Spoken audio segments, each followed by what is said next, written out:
Okay, അപ്പൊ നമ്മൾ pasteurisation ആയിരുന്നു പറഞ്ഞുകൊണ്ടിരുന്നത്. അപ്പൊ അതിൽ പറഞ്ഞത് എന്തായിരുന്നു? മൈൽഡ് ആയിട്ടുള്ള ഒരു ഹീറ്റ് ട്രീറ്റ്മെന്റ് ആണ് യൂഷ്വലി മിൽക്ക് പോലെയുള്ള ലിക്വിഡ്സിൽ ചെയ്യുന്നത്. മോസ്റ്റ്ലി മിൽക്ക് പോലെയുള്ള എന്നല്ല, മിൽക്കിൽ തന്നെ ചെയ്യുന്നത്. അപ്പൊ അതിന്റെ ടേസ്റ്റോ ക്വാളിറ്റിയിലോ ന്യൂട്രീഷണൽ വാല്യൂലോ ഒരു കോംപ്രമൈസിംഗും വരാതെ ജസ്റ്റ് ഒരു മൈൽഡ് ഹീറ്റ് കൊടുത്തിട്ട് അതിലുള്ള മൈക്രോ ഓർഗാനിസത്തിനെ കില്ല് ചെയ്യുക എന്നുള്ളതാണ് മെയിൻ പർപ്പസ് ഓഫ് പാസ്ചറൈസേഷൻ. അപ്പൊ അതിൽ കംപ്ലീറ്റ് ആയിട്ട് സ്റ്റെറിലൈസേഷൻ അല്ല നടക്കുന്നത്. പാത്തജനിക് ആയിട്ടുള്ള മാക്സിമം പാത്തജനിക് മൈക്രോ ഓർഗാനിസത്തിനെ എലിമിനേറ്റ് ചെയ്യുന്നുണ്ട്. എന്നുവെച്ചാൽ മൊത്തത്തിലുള്ള മൈക്രോബിയൽ പോപ്പുലേഷനിൽ ഒരു റിഡക്ഷൻ വരുത്തുക എന്നുള്ളതാണ്.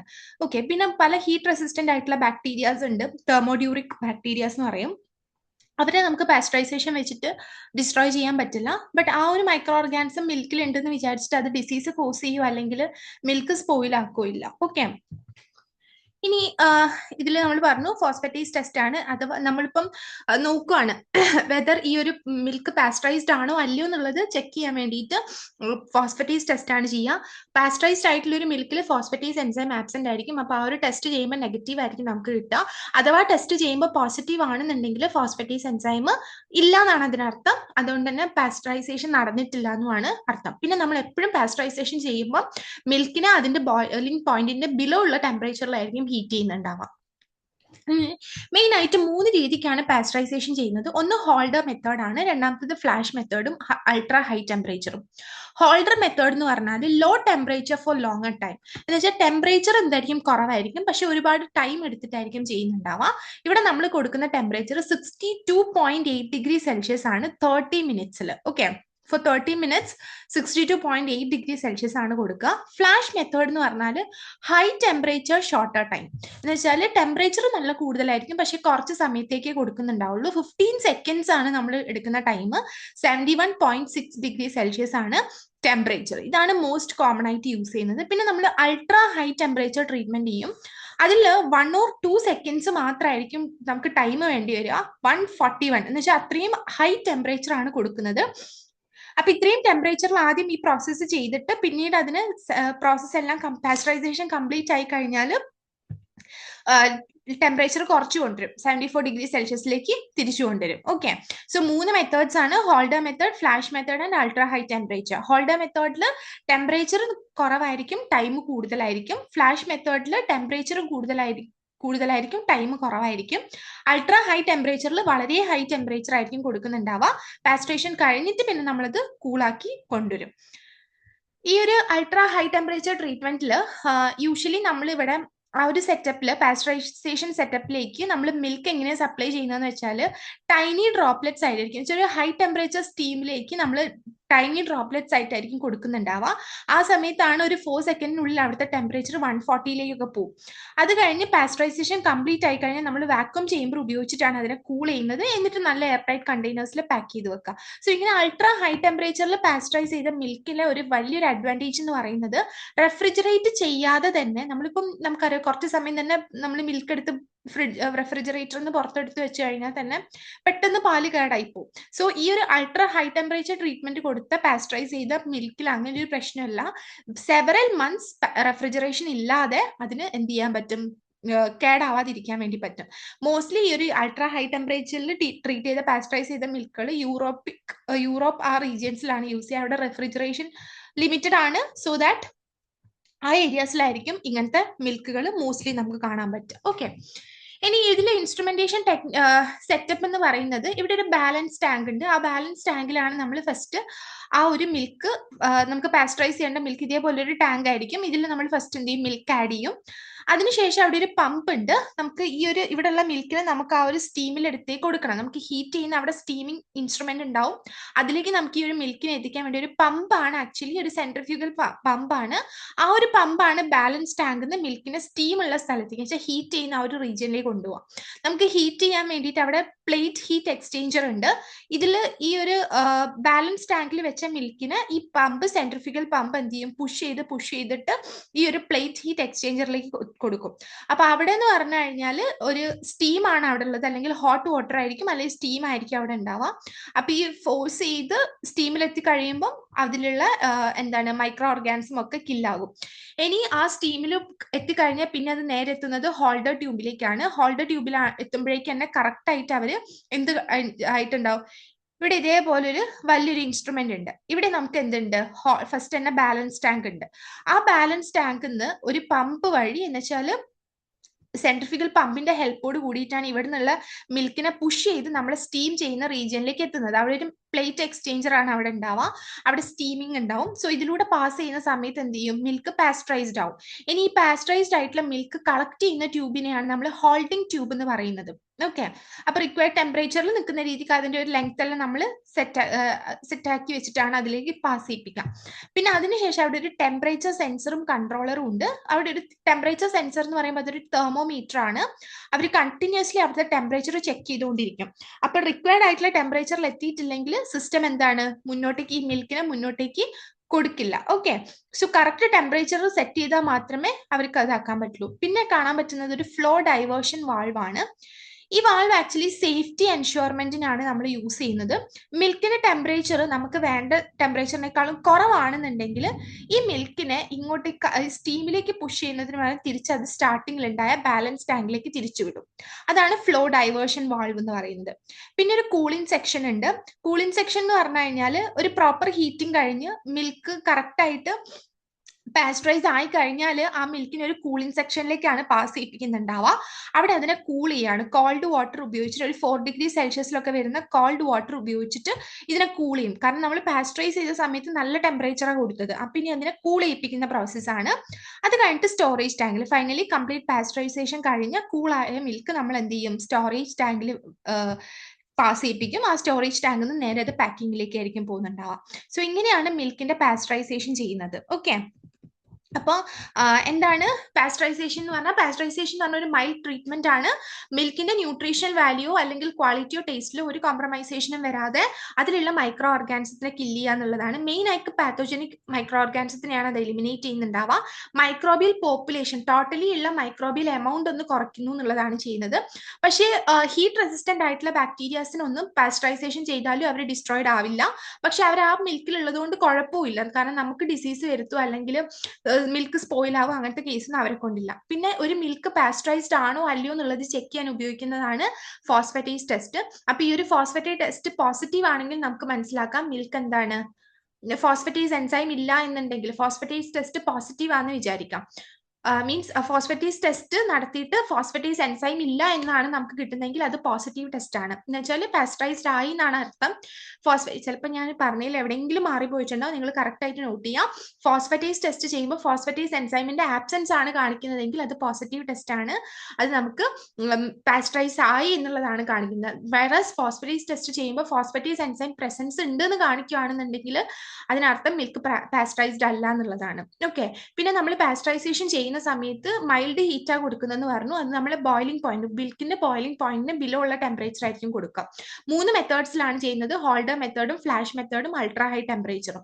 ഹോൾഡർ മെത്തേഡ് എന്ന് പറഞ്ഞു കഴിഞ്ഞാൽ ലോ ടെമ്പറേച്ചർ ആണ് കൊടുക്കുക ഒരുപാട് ടൈമിലേക്ക്. എന്ന് വെച്ചാൽ 30 മിനിറ്റ്സ് ടൈം കൂടുതലാണ്, പക്ഷെ ടെമ്പറേച്ചർ കുറവായിരിക്കും. 62.8 ആണ് കൊടുക്കുന്നത്. ഫ്ലാഷ് മെത്തേഡിൽ ടെമ്പറേച്ചർ കൂടുതലായിരിക്കും, പക്ഷെ കുറഞ്ഞ സമയത്തേക്കാണ്. 15 seconds 71.6 degree Celsius temperature. Then ultra high temperature എന്ന് പറയുമ്പോൾ 1 to 2 സെക്കൻഡ്സ് മാത്രമേ കൊടുക്കും, പക്ഷേ ടെമ്പറേച്ചർ വളരെ ഹൈ ആയിരിക്കും, അൾട്രാ ഹൈ ആയിരിക്കും. 141 ഒക്കെ ആയിരിക്കും കൊടുക്കുക. ഈ ഒരു അൾട്രാ ഹൈ ടെമ്പറേച്ചറിൽ ചെയ്യുന്ന സമയത്ത് നമ്മൾക്ക് മിൽക്ക് എന്തായിരിക്കും, ആ സ്റ്റീമിലേക്ക് ഡ്രോപ്ലെറ്റ്സ് ആയിട്ടാണ് കൊടുക്കുന്നത്. ആൻഡ് അതിന്റെ കംപ്ലീറ്റ് പാസ്ചറൈസേഷൻ കഴിഞ്ഞ് കഴിഞ്ഞാൽ അതിനെ വാക്വം ചേമ്പർ വെച്ചിട്ടാണ് കൂളാക്കുന്നത്. ഇത് മെയിൻലി യൂസ് ചെയ്യുന്നത് യൂറോപ്യൻ കൺട്രീസിലാണ്, കാരണം അവിടെ റെഫ്രിജറേഷൻ ലിമിറ്റഡ് ആയതുകൊണ്ടാണ്. ഈ അൾട്രാ ഹൈ ടെമ്പറേച്ചർ ട്രീറ്റ് ചെയ്ത മിൽക്കുകൾ സെവറൽ മന്ത്സ് വിത്തൗട്ട് റെഫ്രിജറേഷൻ അവർക്ക് സ്റ്റാൻഡ് ചെയ്യാൻ പറ്റും. ഓക്കെ, പിന്നെ ഈ പാസ്ചറൈസേഷൻ ചെയ്യുന്ന മെഷീൻസിൽ കാണുന്ന കുറച്ച് പാർട്സ് ആണ്. ഒന്ന് ബാലൻസ് ടാങ്ക് ആണ്. അവിടെയാണ് ഫസ്റ്റ് നമ്മൾ സ്റ്റാർട്ടിങ് ഏത് മിൽക്കാണോ പാസ്ചറൈസേഷൻ ചെയ്യേണ്ടത് ആ മിൽക്ക് നമ്മൾ ഫസ്റ്റ് ബാലൻസ് ടാങ്ക് പ്ലേസ് ചെയ്യും. പിന്നെ അവിടെ ഒരു സെൻട്രിഫ്യൂജ് പമ്പ് ഉണ്ട്. ആ പമ്പ് ഉപയോഗിച്ചിട്ട് ആ ബാലൻസ് ടാങ്കിലുള്ള മിൽക്കിനെ നമ്മൾ സ്റ്റീമുള്ള ആ ഒരു പ്ലേറ്റ് ഹീറ്റ് എക്സ്ചേഞ്ചറിലേക്ക് പാസ് ചെയ്യിപ്പിക്കുകയായിരിക്കും ചെയ്യാം. അവിടേക്ക് പാസ് ചെയ്യിപ്പിക്കുന്ന സമയത്ത് അവിടെ സ്റ്റീം ആണ് പ്രൊഡ്യൂസ് ചെയ്യുന്നത്. ആ സ്റ്റീമിൽ നമുക്ക് വേണ്ട കറക്റ്റ് ടെമ്പറേച്ചർ ഉണ്ടാവും. ഹോൾഡർ മെത്തേഡ് ആണെങ്കിലും ഫ്ലാഷ് മെത്തേഡ് ആ ടെമ്പറേച്ചർ കറക്റ്റ് ഉണ്ടാവും. അതിനനുസരിച്ച് അവർ അതിലെ മൈക്രോ ഓർഗാനിസം അവിടെ കില്ലാവും. അതിനുശേഷം മിൽക്ക് ഒരു ഹോൾഡിംഗ് ട്യൂബിലേക്കാണ് പോകുന്നുണ്ടാവുക. അതിനുശേഷം അവിടെ നമുക്ക് ടെമ്പറേച്ചർ ഒക്കെ കറക്റ്റ് ടെമ്പറേച്ചർ ആണോ നോക്കാൻ വേണ്ടി ടെമ്പറേച്ചർ സെൻസർ ഉണ്ട്. അപ്പൊ ഈ ടെമ്പറേച്ചർ സെൻസർ കറക്റ്റ് ടെമ്പറേച്ചർ അല്ല കാണിക്കുന്നതെങ്കിൽ ഈ ഒരു സ്റ്റീമിലേക്ക് പോകാണ്ട് ഇത് തിരിച്ച് ബാലൻസ് ടാങ്കിലേക്ക് തന്നെ മിൽക്ക് പാസ് ചെയ്യും. പിന്നെ പാസ്ചറൈസേഷൻ കഴിഞ്ഞാൽ ആ ഹീറ്റഡ് ആയിട്ടുള്ള മിൽക്കിനെ നമുക്ക് കൂൾ ചെയ്യാൻ വേണ്ടി കൂളിംഗ് സെക്ഷൻ ഉണ്ട്. അവിടെ ഒരു 4 ഡിഗ്രി സെൽഷ്യസ് കൊടുത്ത് മിൽക്ക് കൂൾ ചെയ്യിപ്പിച്ചിട്ട് സ്റ്റോറേജ് ടാങ്കിലേക്ക് പാസ് ചെയ്യിപ്പിക്കും. സ്റ്റോറേജ് ടാങ്കിൽ നിന്ന് നേരെ അവരെ പാക്കിങ്ങിലേക്കായിരിക്കും കൊടുക്കുന്നത്. ഓക്കെ, ഇതാണ് ഹൈ ടെമ്പറേച്ചേഴ്സ്. ഇനി നമ്മൾ നോക്കാൻ പോണത് ലോ ടെമ്പറേച്ചേഴ്സ് ആണ്. അപ്പൊ നമ്മൾ ഡ്രൈ ഹീറ്റും മോയിസ്റ്റ് ഹീറ്റും ഒക്കെ ഹൈ ടെമ്പറേച്ചർ ട്രീറ്റ്മെന്റിലാണ് നമ്മൾ നോക്കിയത്. ലോ ടെമ്പറേച്ചേഴ്സ് ആണ് അടുത്തതായിട്ട് ഡിസ്കസ് ചെയ്യാനുള്ളത്. എന്ന് വെച്ചാൽ നമുക്കറിയാം മൈക്രോ ഓർഗാനിസത്തിന്റെ ഒപ്റ്റിമം ടെമ്പറേച്ചറിന് ബിലോ ടെമ്പറേച്ചർ അവർക്ക് വിത്ത്സ്റ്റാൻഡ് ചെയ്യാൻ പറ്റും. ആ മിനിമം ടെമ്പറേച്ചറിനേക്കാളും താഴോട്ട് പോയി കഴിഞ്ഞു കഴിഞ്ഞാൽ പിന്നെ ആ മൈക്രോ ഓർഗാനിസത്തിന്റെ മെറ്റബോളിസം നടക്കൂല. അവർക്ക് കംപ്ലീറ്റ്ലി അവരുടെ ഗ്രോത്ത് അവിടെ സ്റ്റോപ്പ് ആയി പോകും. ഓക്കെ, ലോ ടെമ്പറേച്ചർ മെയിൻ ആയിട്ട് മൈക്രോബിയൽ മെറ്റബോളിസം ആണ് സ്റ്റോപ്പ് ചെയ്യുക. അങ്ങനെ അവരുടെ ഇൻഹിബിഷൻ ആണ് കേട്ടോ. ഓക്കെ, നമ്മൾ ഓർഡിനറി റെഫ്രിജറേഷൻ്റെ നമ്മളെ വീട്ടിലുള്ള ഫ്രിഡ്ജിലെ ടെമ്പറേച്ചർ എന്ന് പറഞ്ഞാൽ ഒരു 0 to 7 ഡിഗ്രി സെൽഷ്യസ് ആണ്. അപ്പൊ ആ ഒരു ടെമ്പറേച്ചർ ഒക്കെ ആകുമ്പോഴേക്ക് തന്നെ നമ്മുടെ മൈക്രോ ഓർഗാനിസത്തിന്റെ മെറ്റബോളിക് ആക്ടിവിറ്റി സ്റ്റോപ്പ് ചെയ്യും. അപ്പൊ അവർക്ക് റീപ്രൊഡ്യൂസ് ചെയ്യാനോ ഹാർംഫുൾ ആയിട്ടുള്ള ടോക്സിൻസ് പ്രൊഡ്യൂസ് ചെയ്യാനോ ഒന്നും അവർക്ക് പറ്റില്ല. സോ ബാക്ടീരിയോ സ്റ്റാറ്റിക് എഫക്റ്റ് ആണ് അവർക്ക് ഉണ്ടാവുക. എന്ന് വെച്ചാൽ കില്ലിംഗ് അല്ല, മൈക്രോ ഓർഗാനിസത്തിന്റെ ഡയറക്റ്റ് കില്ലിംഗ് അല്ല ലോ ടെമ്പറേച്ചേഴ്സ് ചെയ്യുന്നത്. ഹൈ ടെമ്പറേച്ചേഴ്സ് ഡയറക്റ്റ് കില്ലിംഗ് ആയിരുന്നു ചെയ്യുന്നത്. പക്ഷേ low temperatures bacteriostatic effect ആണ്. എന്ന് വെച്ചാൽ അവരുടെ മെറ്റബോളിസം സ്റ്റോപ്പ് ചെയ്തുകൊണ്ട് അവരുടെ ഗ്രോത്ത് ഇൻഹിബിറ്റ് ചെയ്യാം. ഓക്കെ, അല്ലാണ്ട് അവരെ ഡയറക്റ്റ് ആയിട്ട് കില്ല് ചെയ്യല്ല ചെയ്യുന്നത്. ഓക്കെ, അപ്പൊ അതാണ് ലോ ടെമ്പറേച്ചേഴ്സിന്റെ ഇത് പറയുന്നത്. നമുക്കൊക്കെ ഇതിലും കുറെ മെത്തേഡ്സ് ഉണ്ട്. പക്ഷെ സൈക്രോട്രോഫ്സിന് യൂഷ്വലി ലോ ടെമ്പറേച്ചേഴ്സ് അവർക്ക് ഗ്രോ ചെയ്യാൻ പറ്റും. ഈ ടെമ്പറേച്ചേഴ്സിലൊക്കെ വലിയ കുഴപ്പമില്ലാത്തവരാണ്. അപ്പോൾ ലോ ടെമ്പറേച്ചേഴ്സിൽ ഗ്രോ ചെയ്യാൻ പറ്റുന്ന മൈക്രോ ഓർഗാനിസം നമ്മൾ സൈക്രോട്രോഫ് എന്ന് പറയും. ഇപ്പം ഫോർ എക്സാമ്പിൾ നമ്മൾ പറയുകയാണെങ്കിൽ ചിലപ്പോൾ ആ ഒരു ഗ്രോത്ത് ചിലപ്പം സ്ലോ ആയി എന്ന് വിചാരിക്കാം. പക്ഷെ ഒരു single micro organism daily 3 times reproduce ചെയ്യുന്നുണ്ട് എന്നുണ്ടെങ്കിൽ ഈവൻ ഗ്രോത്ത് സ്ലോ ആണെങ്കിൽ കൂടിയും within a week 2 million cells produce ചെയ്യും. Okay, most pathogenic bacterias refrigeration കണ്ടീഷനിൽ ഗ്രോ ചെയ്യില്ല. പക്ഷെ ഇതേപോലെ കുറച്ച് എക്സെപ്ഷൻസ് ഉണ്ട്. ലിസ്റ്റീരിയ ഒരു ഇമ്പോർട്ടന്റ് എക്സെപ്ഷൻ ആണ്, കാരണം അവർക്ക് ലോ ടെമ്പറേച്ചേഴ്സിൽ ഗ്രോ ചെയ്യാൻ പറ്റും. സൈക്കോട്രോപ്സും എന്താ പറയുക, നമ്മൾ ലോ ടെമ്പറേച്ചേഴ്സ് കൊടുത്താൽ അവർ നോർമലി ഗ്രോ ചെയ്യുന്നതിനേക്കാളും ഗ്രോത്ത് കുറച്ച് കുറവായിരിക്കും. പക്ഷെ ഡെയിലി 3 times ഒക്കെ റീപ്രൊഡ്യൂസ് ചെയ്യുന്ന ഒരു ഓർഗാനിസം ആണ് എന്നുണ്ടെങ്കിൽ അവരുടെ ഗ്രോത്ത് വീക്ക്ലി നോക്കുന്ന സമയത്ത് കൂടുതലുമായിരിക്കും. സോ ഇത് 2 എക്സെപ്ഷൻസ് പറയുന്നുണ്ട്. ലിസ്റ്റീരിയ എന്നൊക്കെ പറയുന്ന മൈക്രോ ഓർഗാനിസത്തിൽ ലോ ടെമ്പറേച്ചേഴ്സിൽ അവർക്ക് പെർഫെക്റ്റ് ആയിട്ട് ഗ്രോ ചെയ്യാൻ പറ്റും. സൈക്രോട്രോപ്സിന്റെ കേസ് നമ്മൾ ലോ ടെമ്പറേച്ചേഴ്സ് കൊടുത്താലും അവരുടെ ഗ്രോത്ത് കുറയും. നോർമലി ഉള്ള ഗ്രോത്ത് അവർക്ക് ഉണ്ടാവില്ല, ഗ്രോത്ത് ഒന്ന് കുറയും. പക്ഷെ അതൊരു 3 times ഒക്കെ ഡെയിലി റീപ്രൊഡ്യൂസ് ചെയ്താൽ തന്നെ ഗ്രോത്ത് അവർക്ക് കോപ്പപ്പ് ചെയ്യാൻ പറ്റും. അപ്പൊ അതാണ് മെയിൻ ആയിട്ട് കുറച്ച് ലിമിറ്റേഷൻസ് ഓഫ് ദിസ് ട്രീറ്റ്മെന്റ് പറയുന്നത്. പിന്നെ ചില ബാക്ടീരിയക്ക് ഫ്രീസിങ്, നമ്മളിപ്പം സാധാ റെഫ്രിജറേഷൻ ടെമ്പറേച്ചർ അല്ലാതെ ഒരു നെഗറ്റീവ് ടെമ്പറേച്ചേഴ്സ് ഉണ്ടാവും. മൈനസ് ടെമ്പറേച്ചേഴ്സിൽ എന്ന് വെച്ചാൽ ഫ്രീസിങ് ടെമ്പറേച്ചേഴ്സിൽ ഗ്രോ ചെയ്യാൻ പറ്റും. ഓക്കെ, പല മൈക്രോ ഓർഗാനിസം അങ്ങനെയും ഉണ്ട്. എന്ന് വെച്ചാൽ ഫ്രീസിങ് ടെമ്പറേച്ചേഴ്സിന്റെ ബിലോ ആണെങ്കിൽ കൂടിയും ഗ്രോ ചെയ്യാൻ പറ്റുന്നവരുണ്ട്. പിന്നെ റാപ്പിഡ് ആയിട്ട് ഫ്രീസ് ചെയ്യുന്ന സമയത്ത് മൈക്രോ ഓർഗാനിസം ആക്ച്വലി ഡോർമെന്റ് ആവുകയാണ്. എന്ന് വെച്ചാൽ അവരുടെ ഗ്രോത്ത് അവരെ കില്ല് ചെയ്യല്ലോ നമ്മൾ ചെയ്യുന്നത്. അപ്പൊ പെട്ടെന്ന് ഫ്രീസ് ചെയ്യുന്ന സമയത്ത് ആക്ച്വലി അവരൊരു ഡോർമെന്റ് സ്റ്റേറ്റ്, തൽക്കാലം ഒന്ന് ഗ്രോ ചെയ്യാതിരിക്കുന്ന ഒരു സ്റ്റേറ്റിലേക്കാണ് പോകുന്നത്. പക്ഷെ സ്ലോ ഫ്രീസിങ് ചെയ്യുന്ന സമയത്ത്, സ്ലോലി ഫ്രീസ് ചെയ്തെടുക്കുന്ന സമയത്ത് അവിടെ ഐസ് ക്രിസ്റ്റൽസിന്റെ ഫോർമേഷൻ ഉണ്ടാവുന്നതുകൊണ്ട് തന്നെ ബാക്ടീരിയന്റെ സെല്ലാർ സ്ട്രക്ചേഴ്സ് ഡാമേജ്ഡ് ആയിട്ട് അവർ കംപ്ലീറ്റ്ലി ഡിസ്ട്രോയിഡ് ആവാൻ ചാൻസ് ഉണ്ട്. പിന്നെ ഫ്രീസ് ദോ സൈക്കിൾസ് ആണ്. എന്ന് വെച്ചാൽ നമ്മൾ ഫ്രീസ് ചെയ്യുക, വീണ്ടും പുറത്തേക്ക് എടുക്കുക, വീണ്ടും ഫ്രീസ് ചെയ്യുക, എഗെയിൻ പുറത്തേക്ക് എടുക്കുക, അങ്ങനെ ചെയ്യില്ലേ? അപ്പോൾ അത് കൂടുതൽ ഡാമേജ് ഉണ്ടാക്കും. നമ്മൾ ഫ്രീസിങ്ങിനേക്കാളും സ്ലോ ഫ്രീസിങ്ങിനേക്കാളും കൂടുതൽ ഡാമേജ് ഉണ്ടാക്കുന്നതാണത്. ഓക്കെ, സോ റാപ്പിഡ് ഫ്രീസിങ് അവരെ ഡോർമെന്റ് ആക്കുകയാണ് ചെയ്യുന്നത്. പക്ഷേ